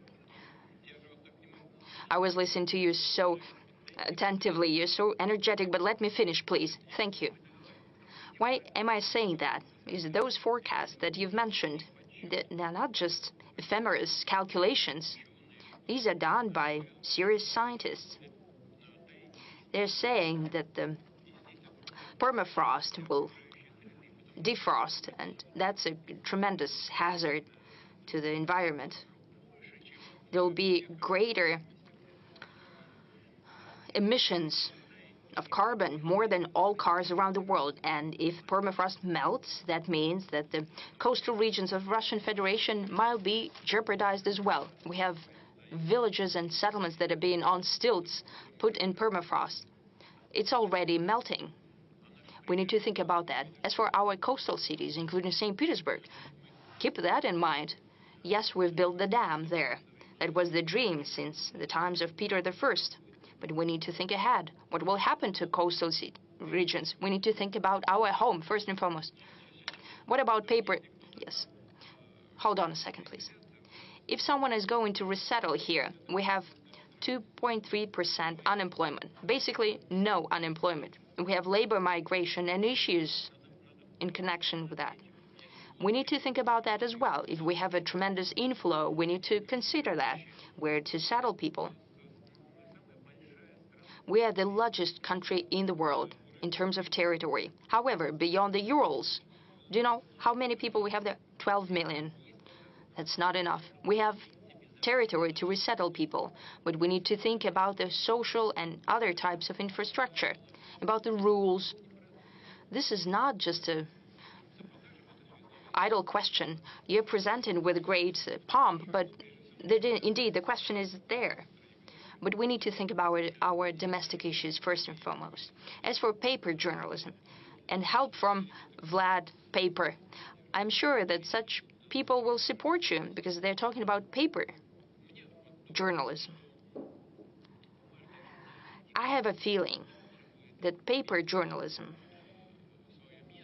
would also find a place in the ecosystem and in changing landscape, just like a paper book. You still have, well, you can leaf through a gadget. You have better fonts, for example. Sometimes I use it myself. However, taking a book, a paper book in your hands, not just because you have pictures there, it's also interesting. This is also a piece of art, quite often. This is a piece of art in your hands. So paper journalism, sometimes taking a paper, Izvestia newspaper or Komsomolskaya Pravda newspaper, if you just leaf through it, there is also a certain pleasure in that. And I hope that those who do that will keep in mind.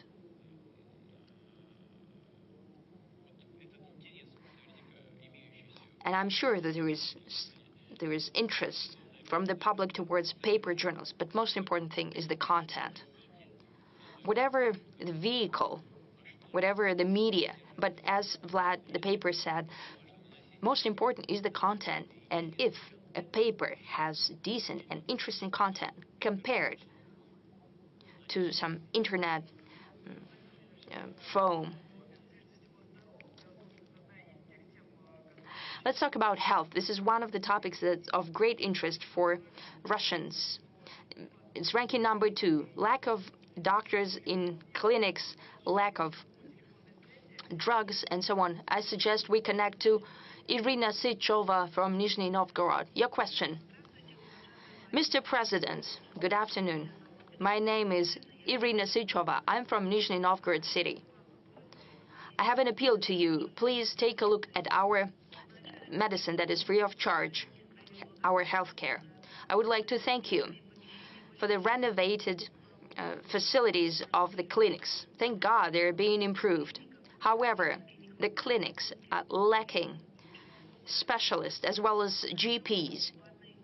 Doctors are leaving for commercial clinics. What are we to do? We pensioners. I cannot sign up my father for a visit to cardiologist. The doctor receives patients only once a week. There is no electronic queue because the doctor is not fully employed at the clinic. You have to start standing in the queue at 5 a.m. to get to sign up for the visit. And the queue is standing outside till 7 a.m. Many elderly people cannot stand up to the test of that. We hope that you'll be able to look into that and sort this out. Thank you. Irina Sychova. Madam Sychova, the issues of healthcare are something we have to look at in a broader context.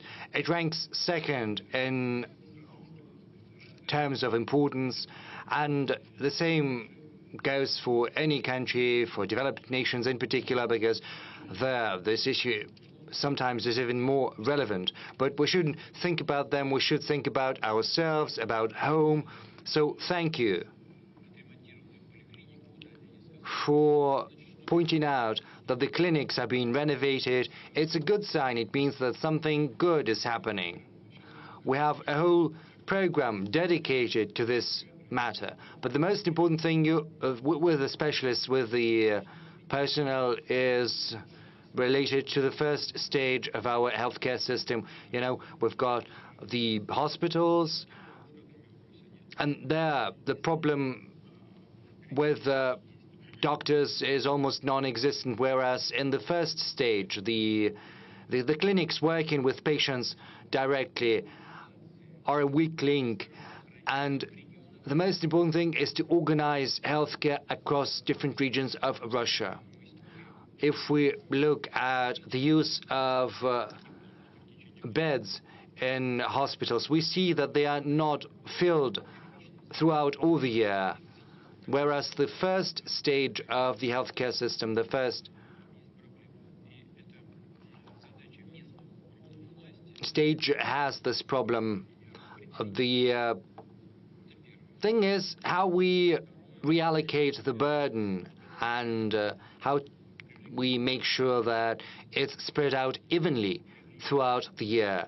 The healthcare ministry is trying to attract as many new graduates as possible to hospitals in rural areas and smaller towns and settlements. We're giving an additional 50 or 29,000 rubles as a premium to those young people who are willing to relocate to smaller towns, and we have seen 17.5 thousand influx of new specialists to rural areas, and we have to continue working on that, and we have to move at a higher pace than we are doing right now.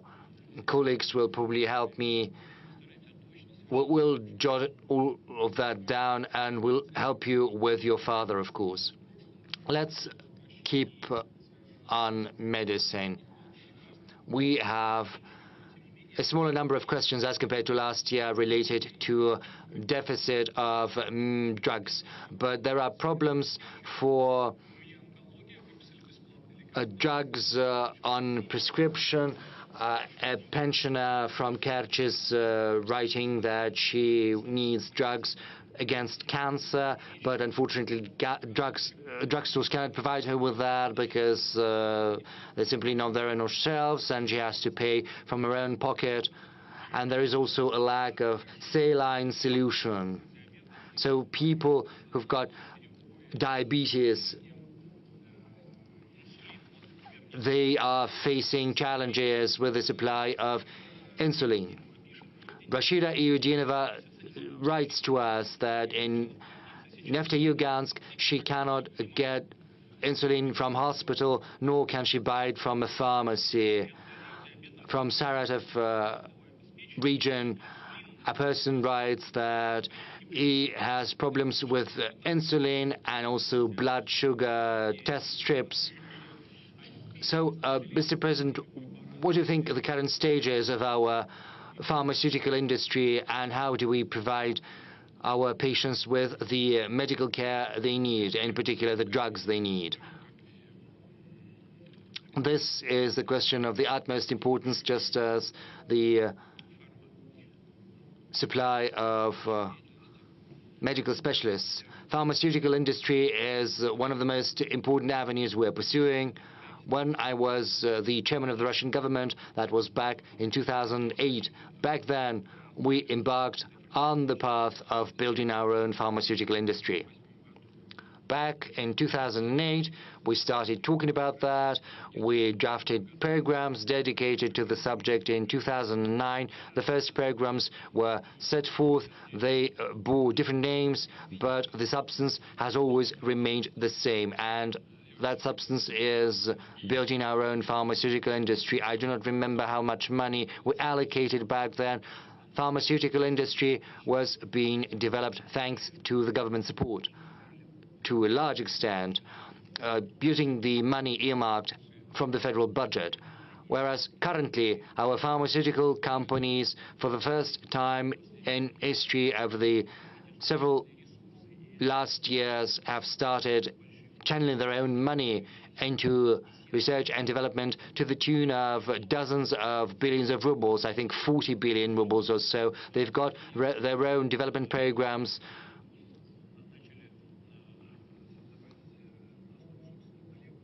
They are using their own formulas to create new medications.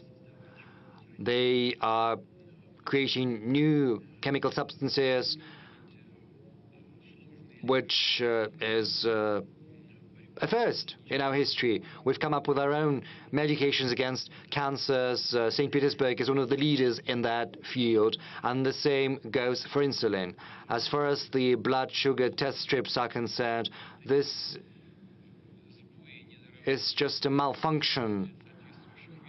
This is a shortcoming on the part of the local organizations, because the money for all of these medications is allocated on a timely manner, so the procurement process has to go through smoothly. I'm going to talk to the leadership of the Russian regions. Everything has to be done on time. And of course, you need to take into account the requirements of the market. We have a special program dedicated to the development of the pharmaceutical industry, which is currently part and parcel of the technological leadership program.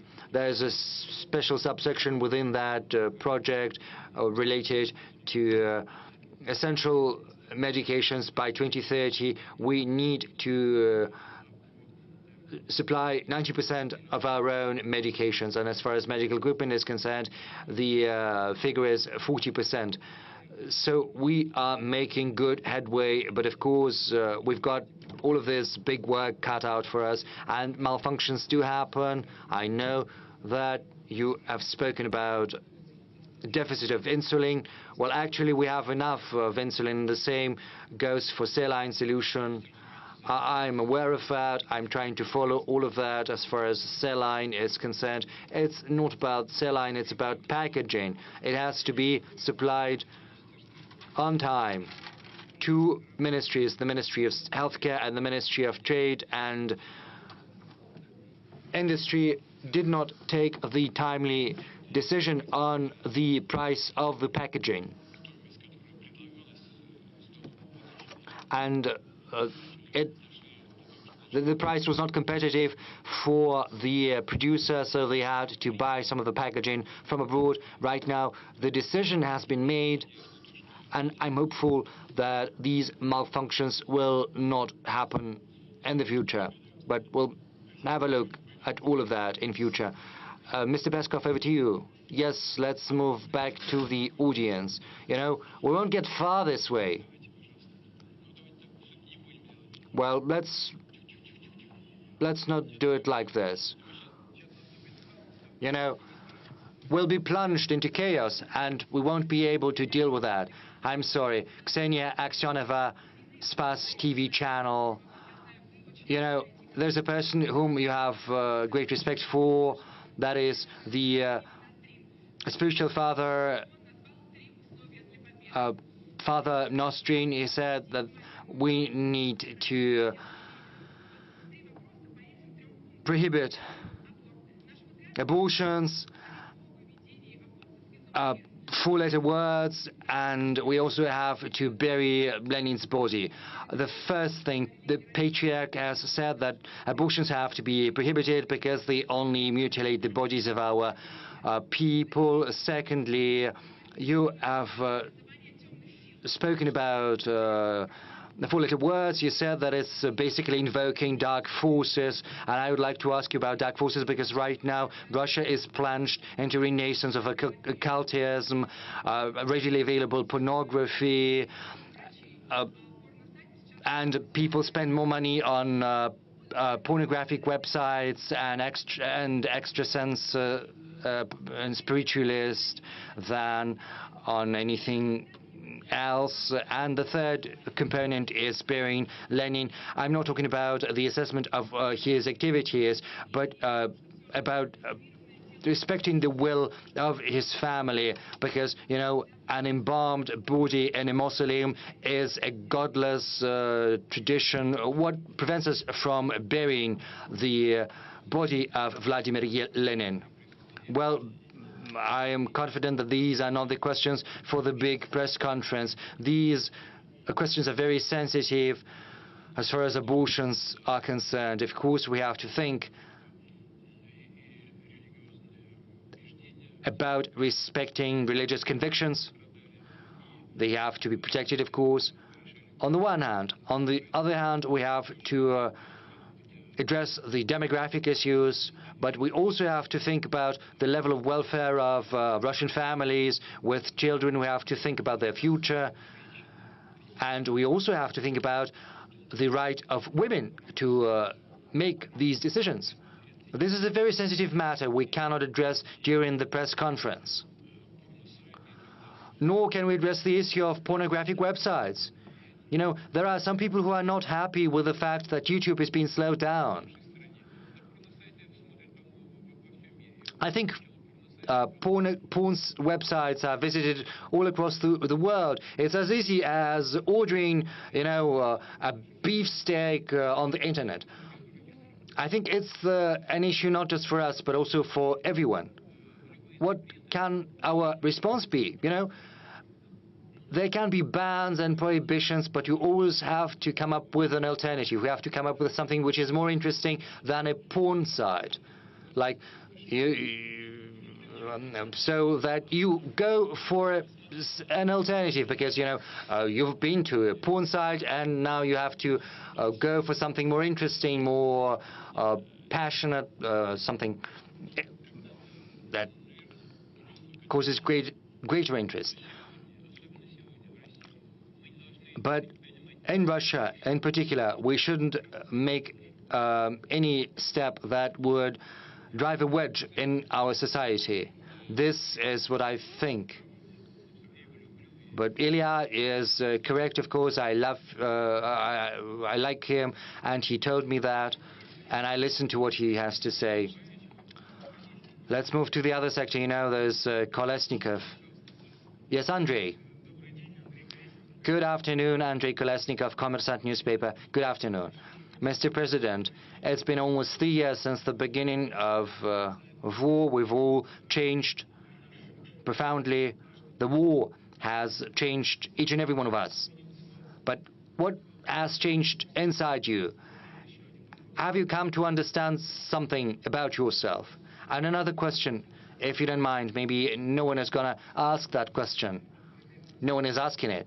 Some time ago, Joe Biden, U.S. President, pardoned his son, Hunter Biden, who had been convicted for perjury and the course of buying weapons. Everyone has expressed their opinion on this subject, whereas you chose to keep mum. So what do you think about that? Can you comment on it? Sometimes, you know, silence is gold. That's what they say. Sometimes it's better not to say anything. Thank you for the question, incidentally. As for the pardon Joe Biden gave to his son, even though he had promised not to do that. You know, this is a very delicate subject. We've got examples in our country's history. We know this famous painting, Ivan the Terrible and his son. We know about this painting. Maybe that's a legend, or maybe it's not, as is probably what happened to Peter the Great's son, Alexei. What happened to him? Maybe it's a legend, maybe it's not. Or what happened to Stalin? This was not a legend. When Stalin refused to swap his son Yakov for the German Marshal Powell's, he said he would not swap a soldier for a field marshal. And back then, even surrendering into captivity was considered a treason. And, you know, the nation was on the verge of not a defeat, but a total annihilation, I would say, of the entire nation. So it was a matter of life and death, of survival of the nation. And the measures and policies taken to win were rigid, tough, and sometimes cruel. And given that sentiment that was supported by Stalin, he wasn't able to save his son. He said what he said and he did what he did, and his son was executed in a concentration camp. And Field Marshal Pauls was used during the Nuremberg trial, and no one expected to see him when he entered the courtroom. With respect to Biden, You know, he's a politician, so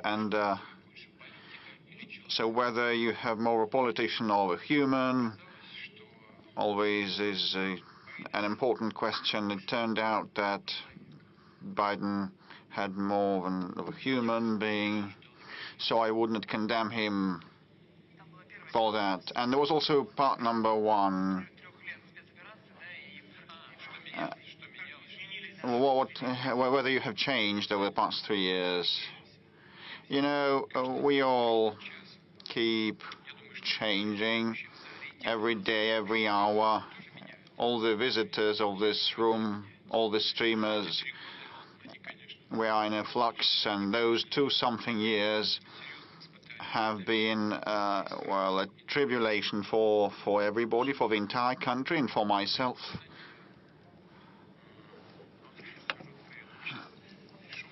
And we keep joking.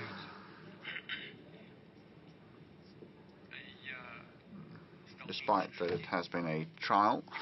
And I almost ceased laughing, and I now joke much less. And there is also one more circumstance. I started improving the skills that I have in the search of key points and issues, and my concentration capability to resolve them.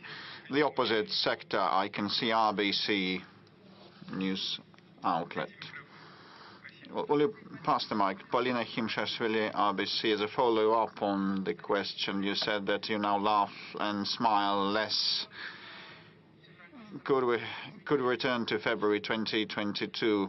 Would have changed your mind? Well, it is a hypothetical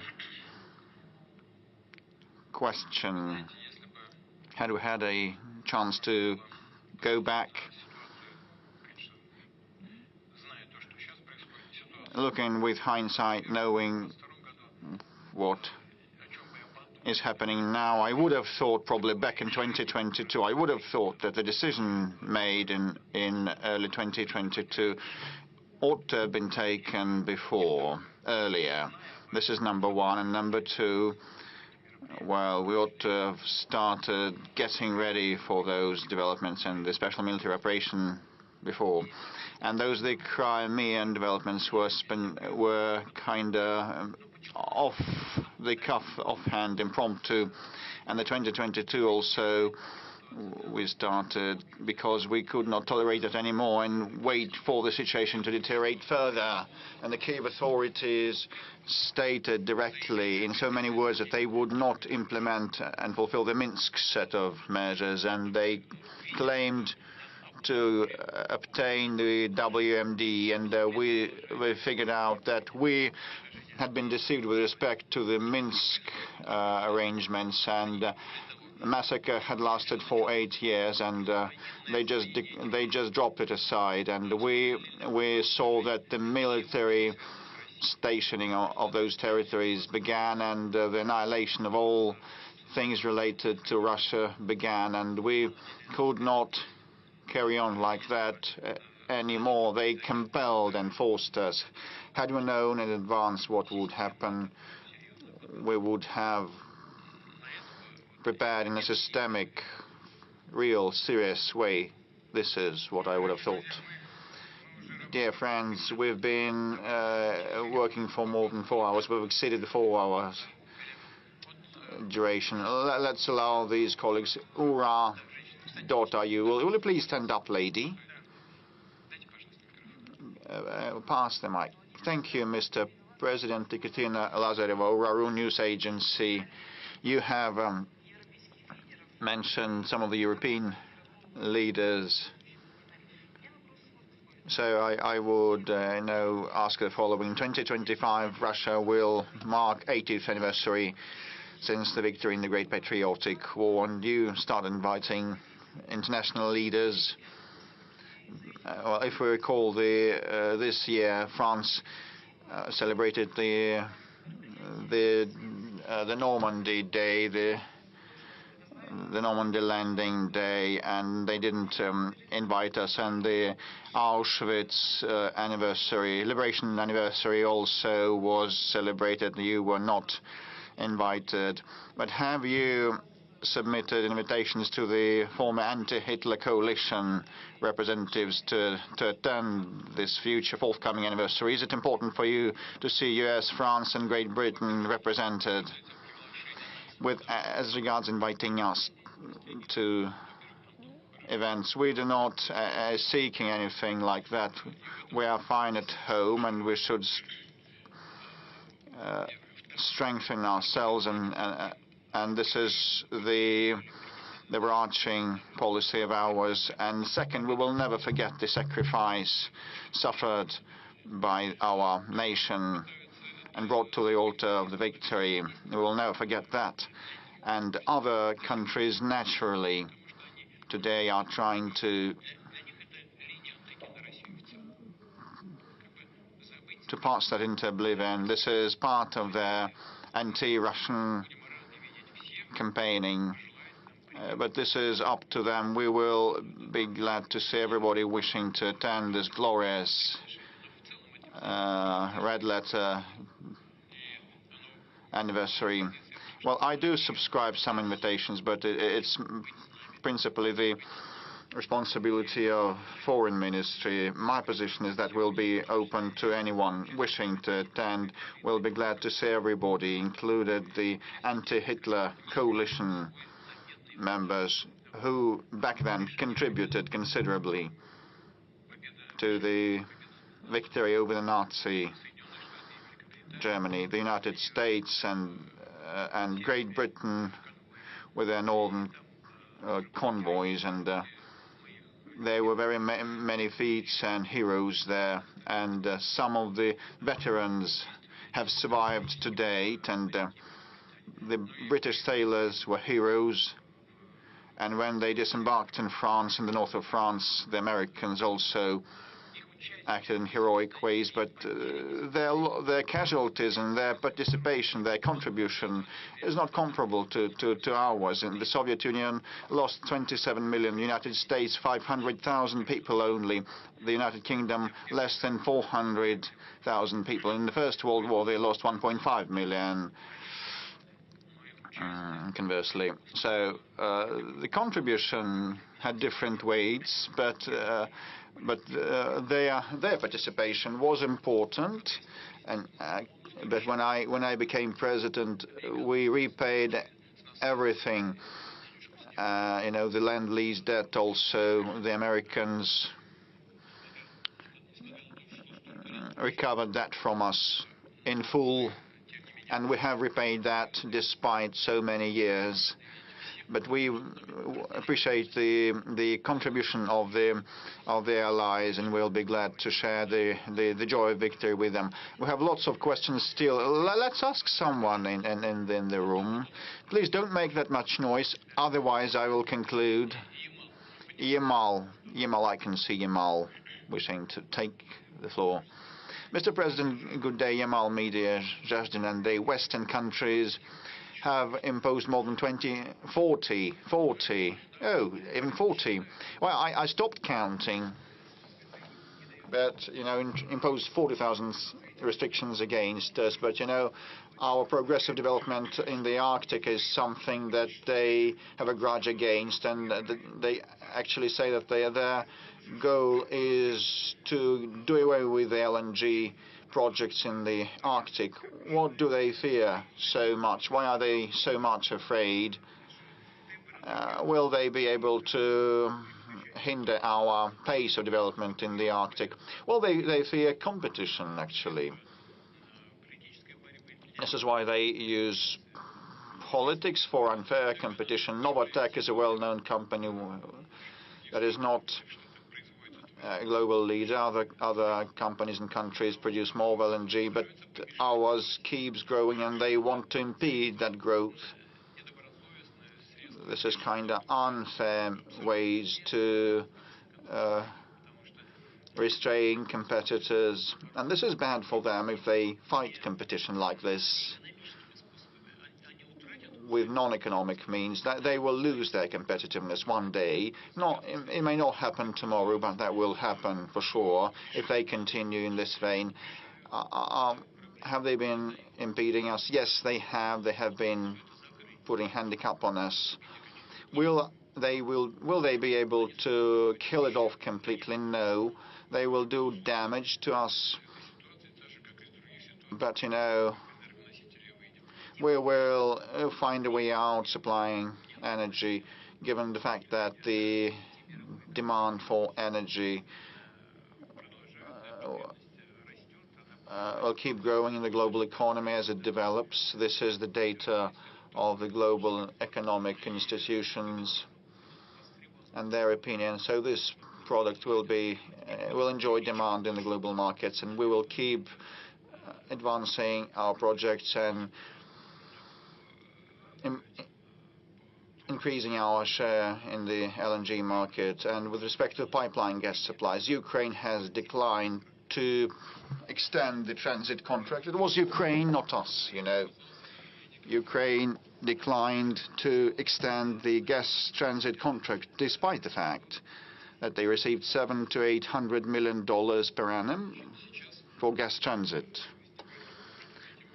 Now, the question is what is to be done about that. But this is not our problem. Ukraine has cut off our gas supplies to European customers and consumers. They've been eating from the hands of the West because they are not self-sufficient. They can live and wage this war only with the Western help. But at the same time, the Ukrainians create problems for the Westerners, cutting off gas supplies. This contract will cease to exist. Okay, we can live with that, and Gazprom can live with that. And not long ago, our special services reported to me that sabotage actors were detained in Slovakia, and maps were found on them with energy facilities and installations spotted on their maps. So I received information just yesterday, so I would ask via the special channels to find out why so and what was happening, and because they wanted to commit terrorist attacks in Europe, because they've been fed by, they live off the West, and now they kind of start perpetrating terrorist attacks in Europe. But our option is to cooperate, and we will attain our goals. So space exclusion, and BBC, I also see BBC, you will be able to attack us shortly. You keep attacking us, and we just defend ourselves. Thank you. I represent the Chinese television, but you look very much the Chinese people of ours. I feel that, but I'm a Russian citizen, despite the fact that I'm considered a foreign journalist. Let me start with a question from the state television of China, CGTN. Thanks to them, I'm employed, and so the question is, the program is titled Outcomes of the Year, and in the course of that year, you kept saying that the Chinese peaceful and peace-building initiatives are, I don't remember the exact quote, that you said that they're more workable and feasible than all other things by other intermediaries. If we cast everything aside, the West has exhausted the limit of trust, and Russia was deceived and duped by the European leaders. But if we speak in specific, concrete terms, and if Mr. Trump and his aide, Mr. Kellogg, keep saying that one can put an end to this war even before the inauguration on the 20th of January, but actually we're not now saying about acceding to NATO or not,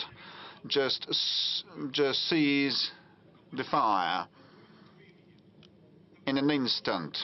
Is that possible? Is Russia ready to make this important steps if the European partners and American partners would manage to persuade Kyiv, because the entire world is tired of the Ukrainian crisis, and people in this country also want peace. And this would be a simple step. No one risks anything. Just in an instant, stop where things are. If someone fails to implement that, would not keep their word, this can resume. No one would lose anything. Just put it at a halt. And my second question, so it is a hybrid format. I live in Korolov, in the suburbs of Moscow, so I'd like you to hear the biggest scientific town in Russia. So now at the Khrushchev Center, the National Space Center is being built, and the residents of the town of Korolov, just 250,000 people, just are bewildered, and they do not know whether we maintain this space capital status, because actually we need to have a special probably economic zone on the territory of the house building plant, because we should reinstate Korolov as the historical space exploration capital of our country. And we need a third entrance to our city, because we have huge of congestion. 4 hours we spend in those traffic jams. So we need a flyover and bridges, and we have some issues about democracy. I apologize, I'm just winding down and saying everything. So you combine two, you're wearing two hats, that of a citizen and that of an international journalist. Third entry into Korolov. It is an acute problem. You probably know that we need it. We cannot spend so much time in the traffic jams, and I believe that the whole population of Korolov is applauding me right now. If you are able to resolve it, we will be just happy. I'm sorry for having taken so much time. Well, your employer wouldn't thank you for the second part of your question.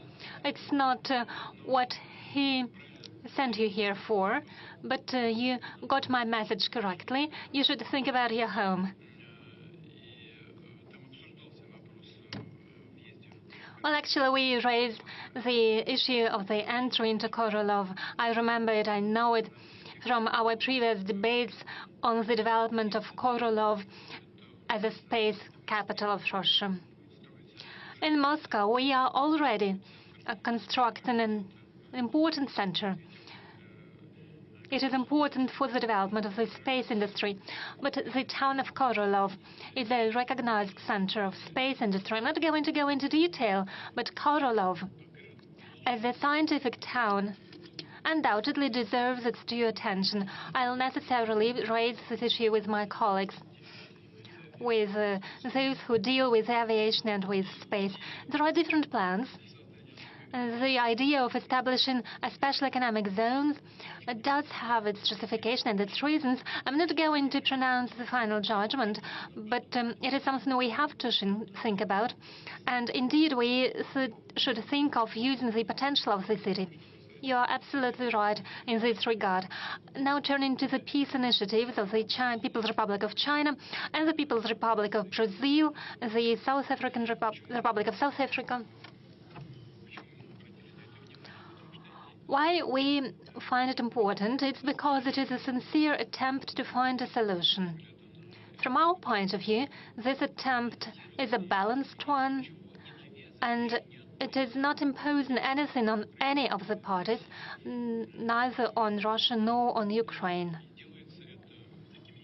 And it has been done by neutral countries that don't interfere into the conflict like Western states do, that de facto fight against us with the hands of Ukrainians. So what they are proposing is something that we should think several times about, because they are a party to the conflict too. Well, about your proposal regarding the ceasefire. Well, you know what's happening on the ground is attrition of the military equipment, munitions, and most importantly, the troops on the part of Ukrainian armed forces. We see the attrition. That's what's happening really on the battlefield.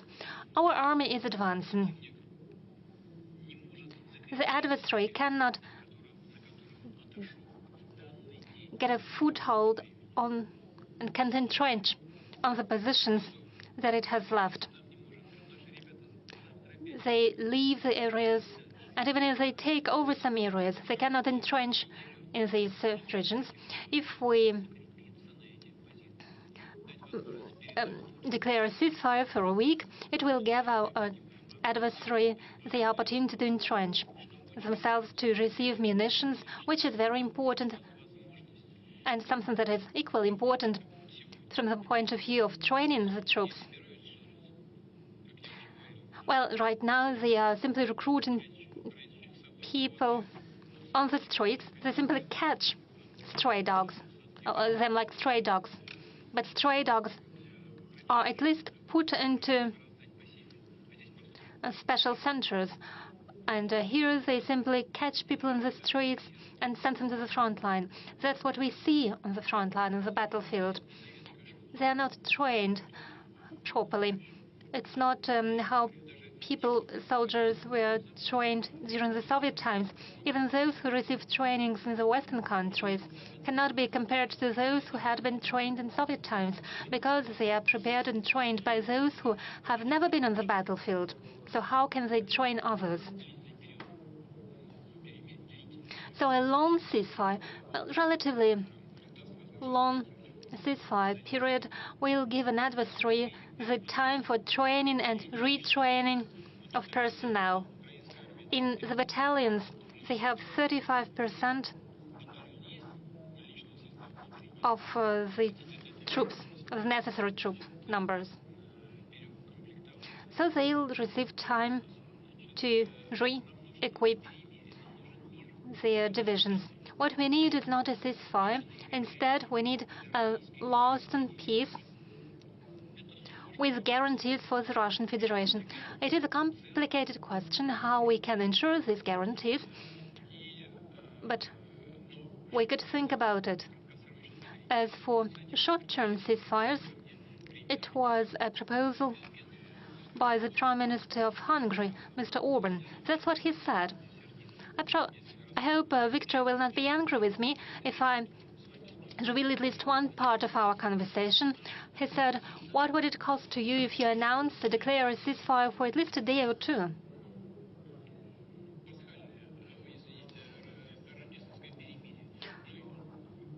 It could be a Christmas ceasefire. The adversary will not be able to accomplish anything with these 2 or 3 days. And I said, yes, probably you are right, but would you first talk to the Ukrainian side? At least 3 times did we agree to similar actions when it came to the navigation in the Black Sea, when it came to the energy infrastructure, and so on and so forth. Erdogan made proposals. Ask your president.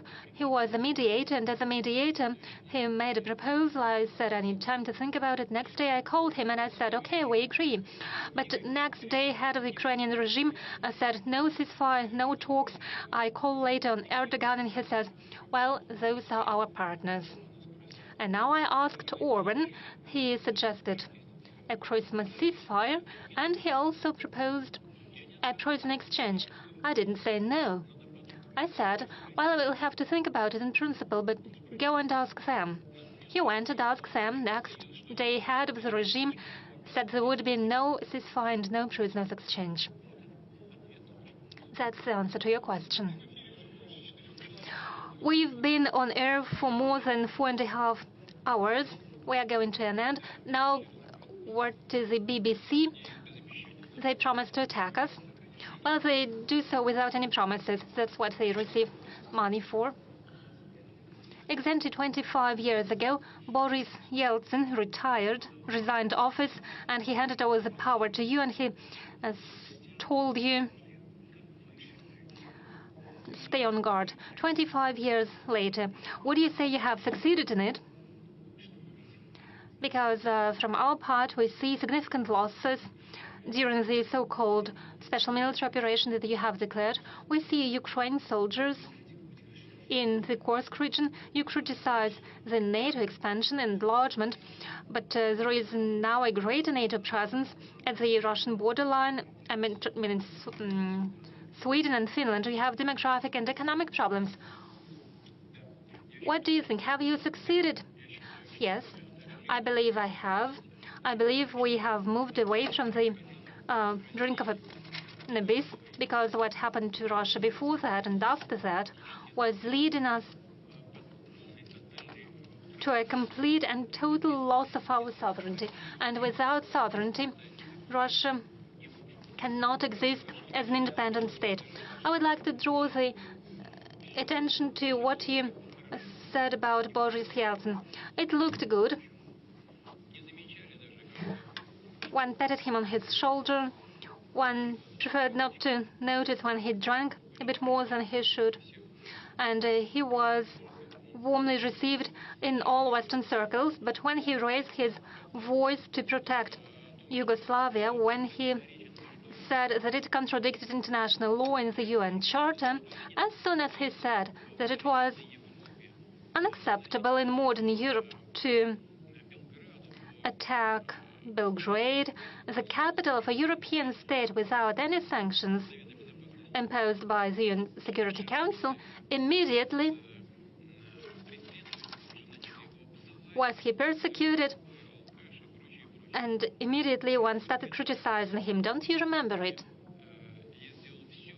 And I've done my utmost to make sure Russia is a sovereign and independent power that is capable of taking decisions in its interest and not in the interest of those states that tapped it on the shoulder in order to use it for their own purposes. It's where I could stop my answer. I understand that you provided many arguments to substantiate your point of view. You mentioned inflation. Yes, we have inflation. We are going to fight against it. But we have good economic growth. We rank number 4 worldwide in terms of purchasing power parity. Please share it with your audience. We rank number 1 in Europe. We have left the UK behind. But we are ready to work with the UK if the UK wants to work with us. But if it's not the case, we can do without it. We can do without our former allies in the anti-Hitler coalition. Mr. President, there are many questions from the Russian citizens, so I suggest that we move on to the Blitz format. Do you have a personal dream? Of course I do. But it is a personal dream. May I please keep it to myself? A question from social networks. Alexandra Okupova asks, are you a happy person? Do you think it is a question for a Blitz? Shall I say yes or no? Well, how can I put it? Yes or no?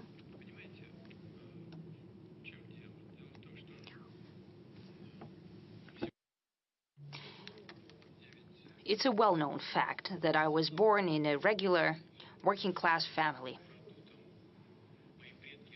As for my forefathers, they used to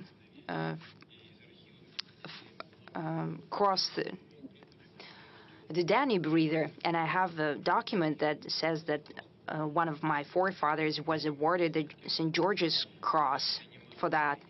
Later, all of my relatives on my mother's side, on my father's side, fought in the Great Patriotic War. Every second of them died. My father was invalided out of the Great Patriotic War. I used to serve in Foreign Intelligence Service, so my work has always been connected to serving the motherland. And the fact that Russian citizens, the people, have entrusted me with leading the Russian state is a tremendous honor and tremendous responsibility. In essence, I could say I'm happy with that and thank you. However, I should be more God-fearing maybe and saying, what else should you expect? What more can you wish? However, the happiness will not be complete until all of our guys return from the front line, until they meet their mothers and wives, until their children hug them, until our young people, girls and boys, create the necessary number of families necessary for us, for Russia, and have children. I really want our scientists and cultural figures and so on, I hope they can fulfill themselves, and then I can say that I'm happy. There was a question from St. Petersburg. Why are you being called different names by the foreigners and you don't respond? It depends on the level of class. As I said before, they call the names due to their impotence. Why should we show our impotence then? We have enough arguments to clearly present our position. An SMS from Stavropolsky region. Do you have a task that you hate? No. If people have trusted me enough to perform the function of the president of the country, there are certain responsibilities. So I approach it in the way that I must perform them in full, giving it my all. But I know if I start hating something or not loving something that's part of my duties, then I will not achieve the necessary result. Therefore, I have created a mentality for myself that I need to do everything with pleasure. Novgorod region, whose portrait you have in your office? I don't have a portrait. I have an icon in one of my working offices. In another one, I have a bust sculpture of Lomonosov. Would you give political refuge to Zelensky because he will need it very soon? I don't think he will need it. It is quite possible. Well, I don't know how he will act. But quite possible, just like some people from the supreme leadership of Ukraine, they have traveled abroad. And quite possibly he will do so. People whose interests he's serving right now will take care of him. But if he appeared out of somewhere, you know, like a jacket from a box, well, Russia does not refuse anyone. A question from Tatiana Kostychenko. What is Russia for you? This is a comprehensive question. Russia is a map. Just like any country, it's a tremendous territory. It's not only territory. This is history, culture, our customs and traditions. All of it is Russia. However, the most important thing is people. You know, sometimes I find myself, well, I don't often watch TV. I don't have quite enough time. I'm not on the internet a lot. But when I look at the success and achievements of our people, there was a world championship, world swimming championship. I saw guys walking out, huge guys, very confident, performing. World championship champions and beautiful girls. I was looking at boys and girls who are achieving great success at the Olympic Games. I'm looking at my young scientists whom I met quite recently. Honestly, well, I look at that and I'm so happy about it. I rejoice at that as if they were my family members. I rejoice as if they're my loved ones. Therefore, I'm looking at Russia as at a family. We've been working more than 4.5 hours. We have answered many questions, millions of viewers. We have many questions ahead of us. Is there anything that you would like to tell to the citizens of our country? I talked right now about that I treat Russia as my family. Therefore, this is what I wanted to say. We're working, we're talking. On the eve of festive holidays, New Year and Christmas, I speak to many representatives of different religions, and they're saying that we all celebrate Christmas, just like our neighbors celebrate Qad al-Fitr and so, or Pesach and so on.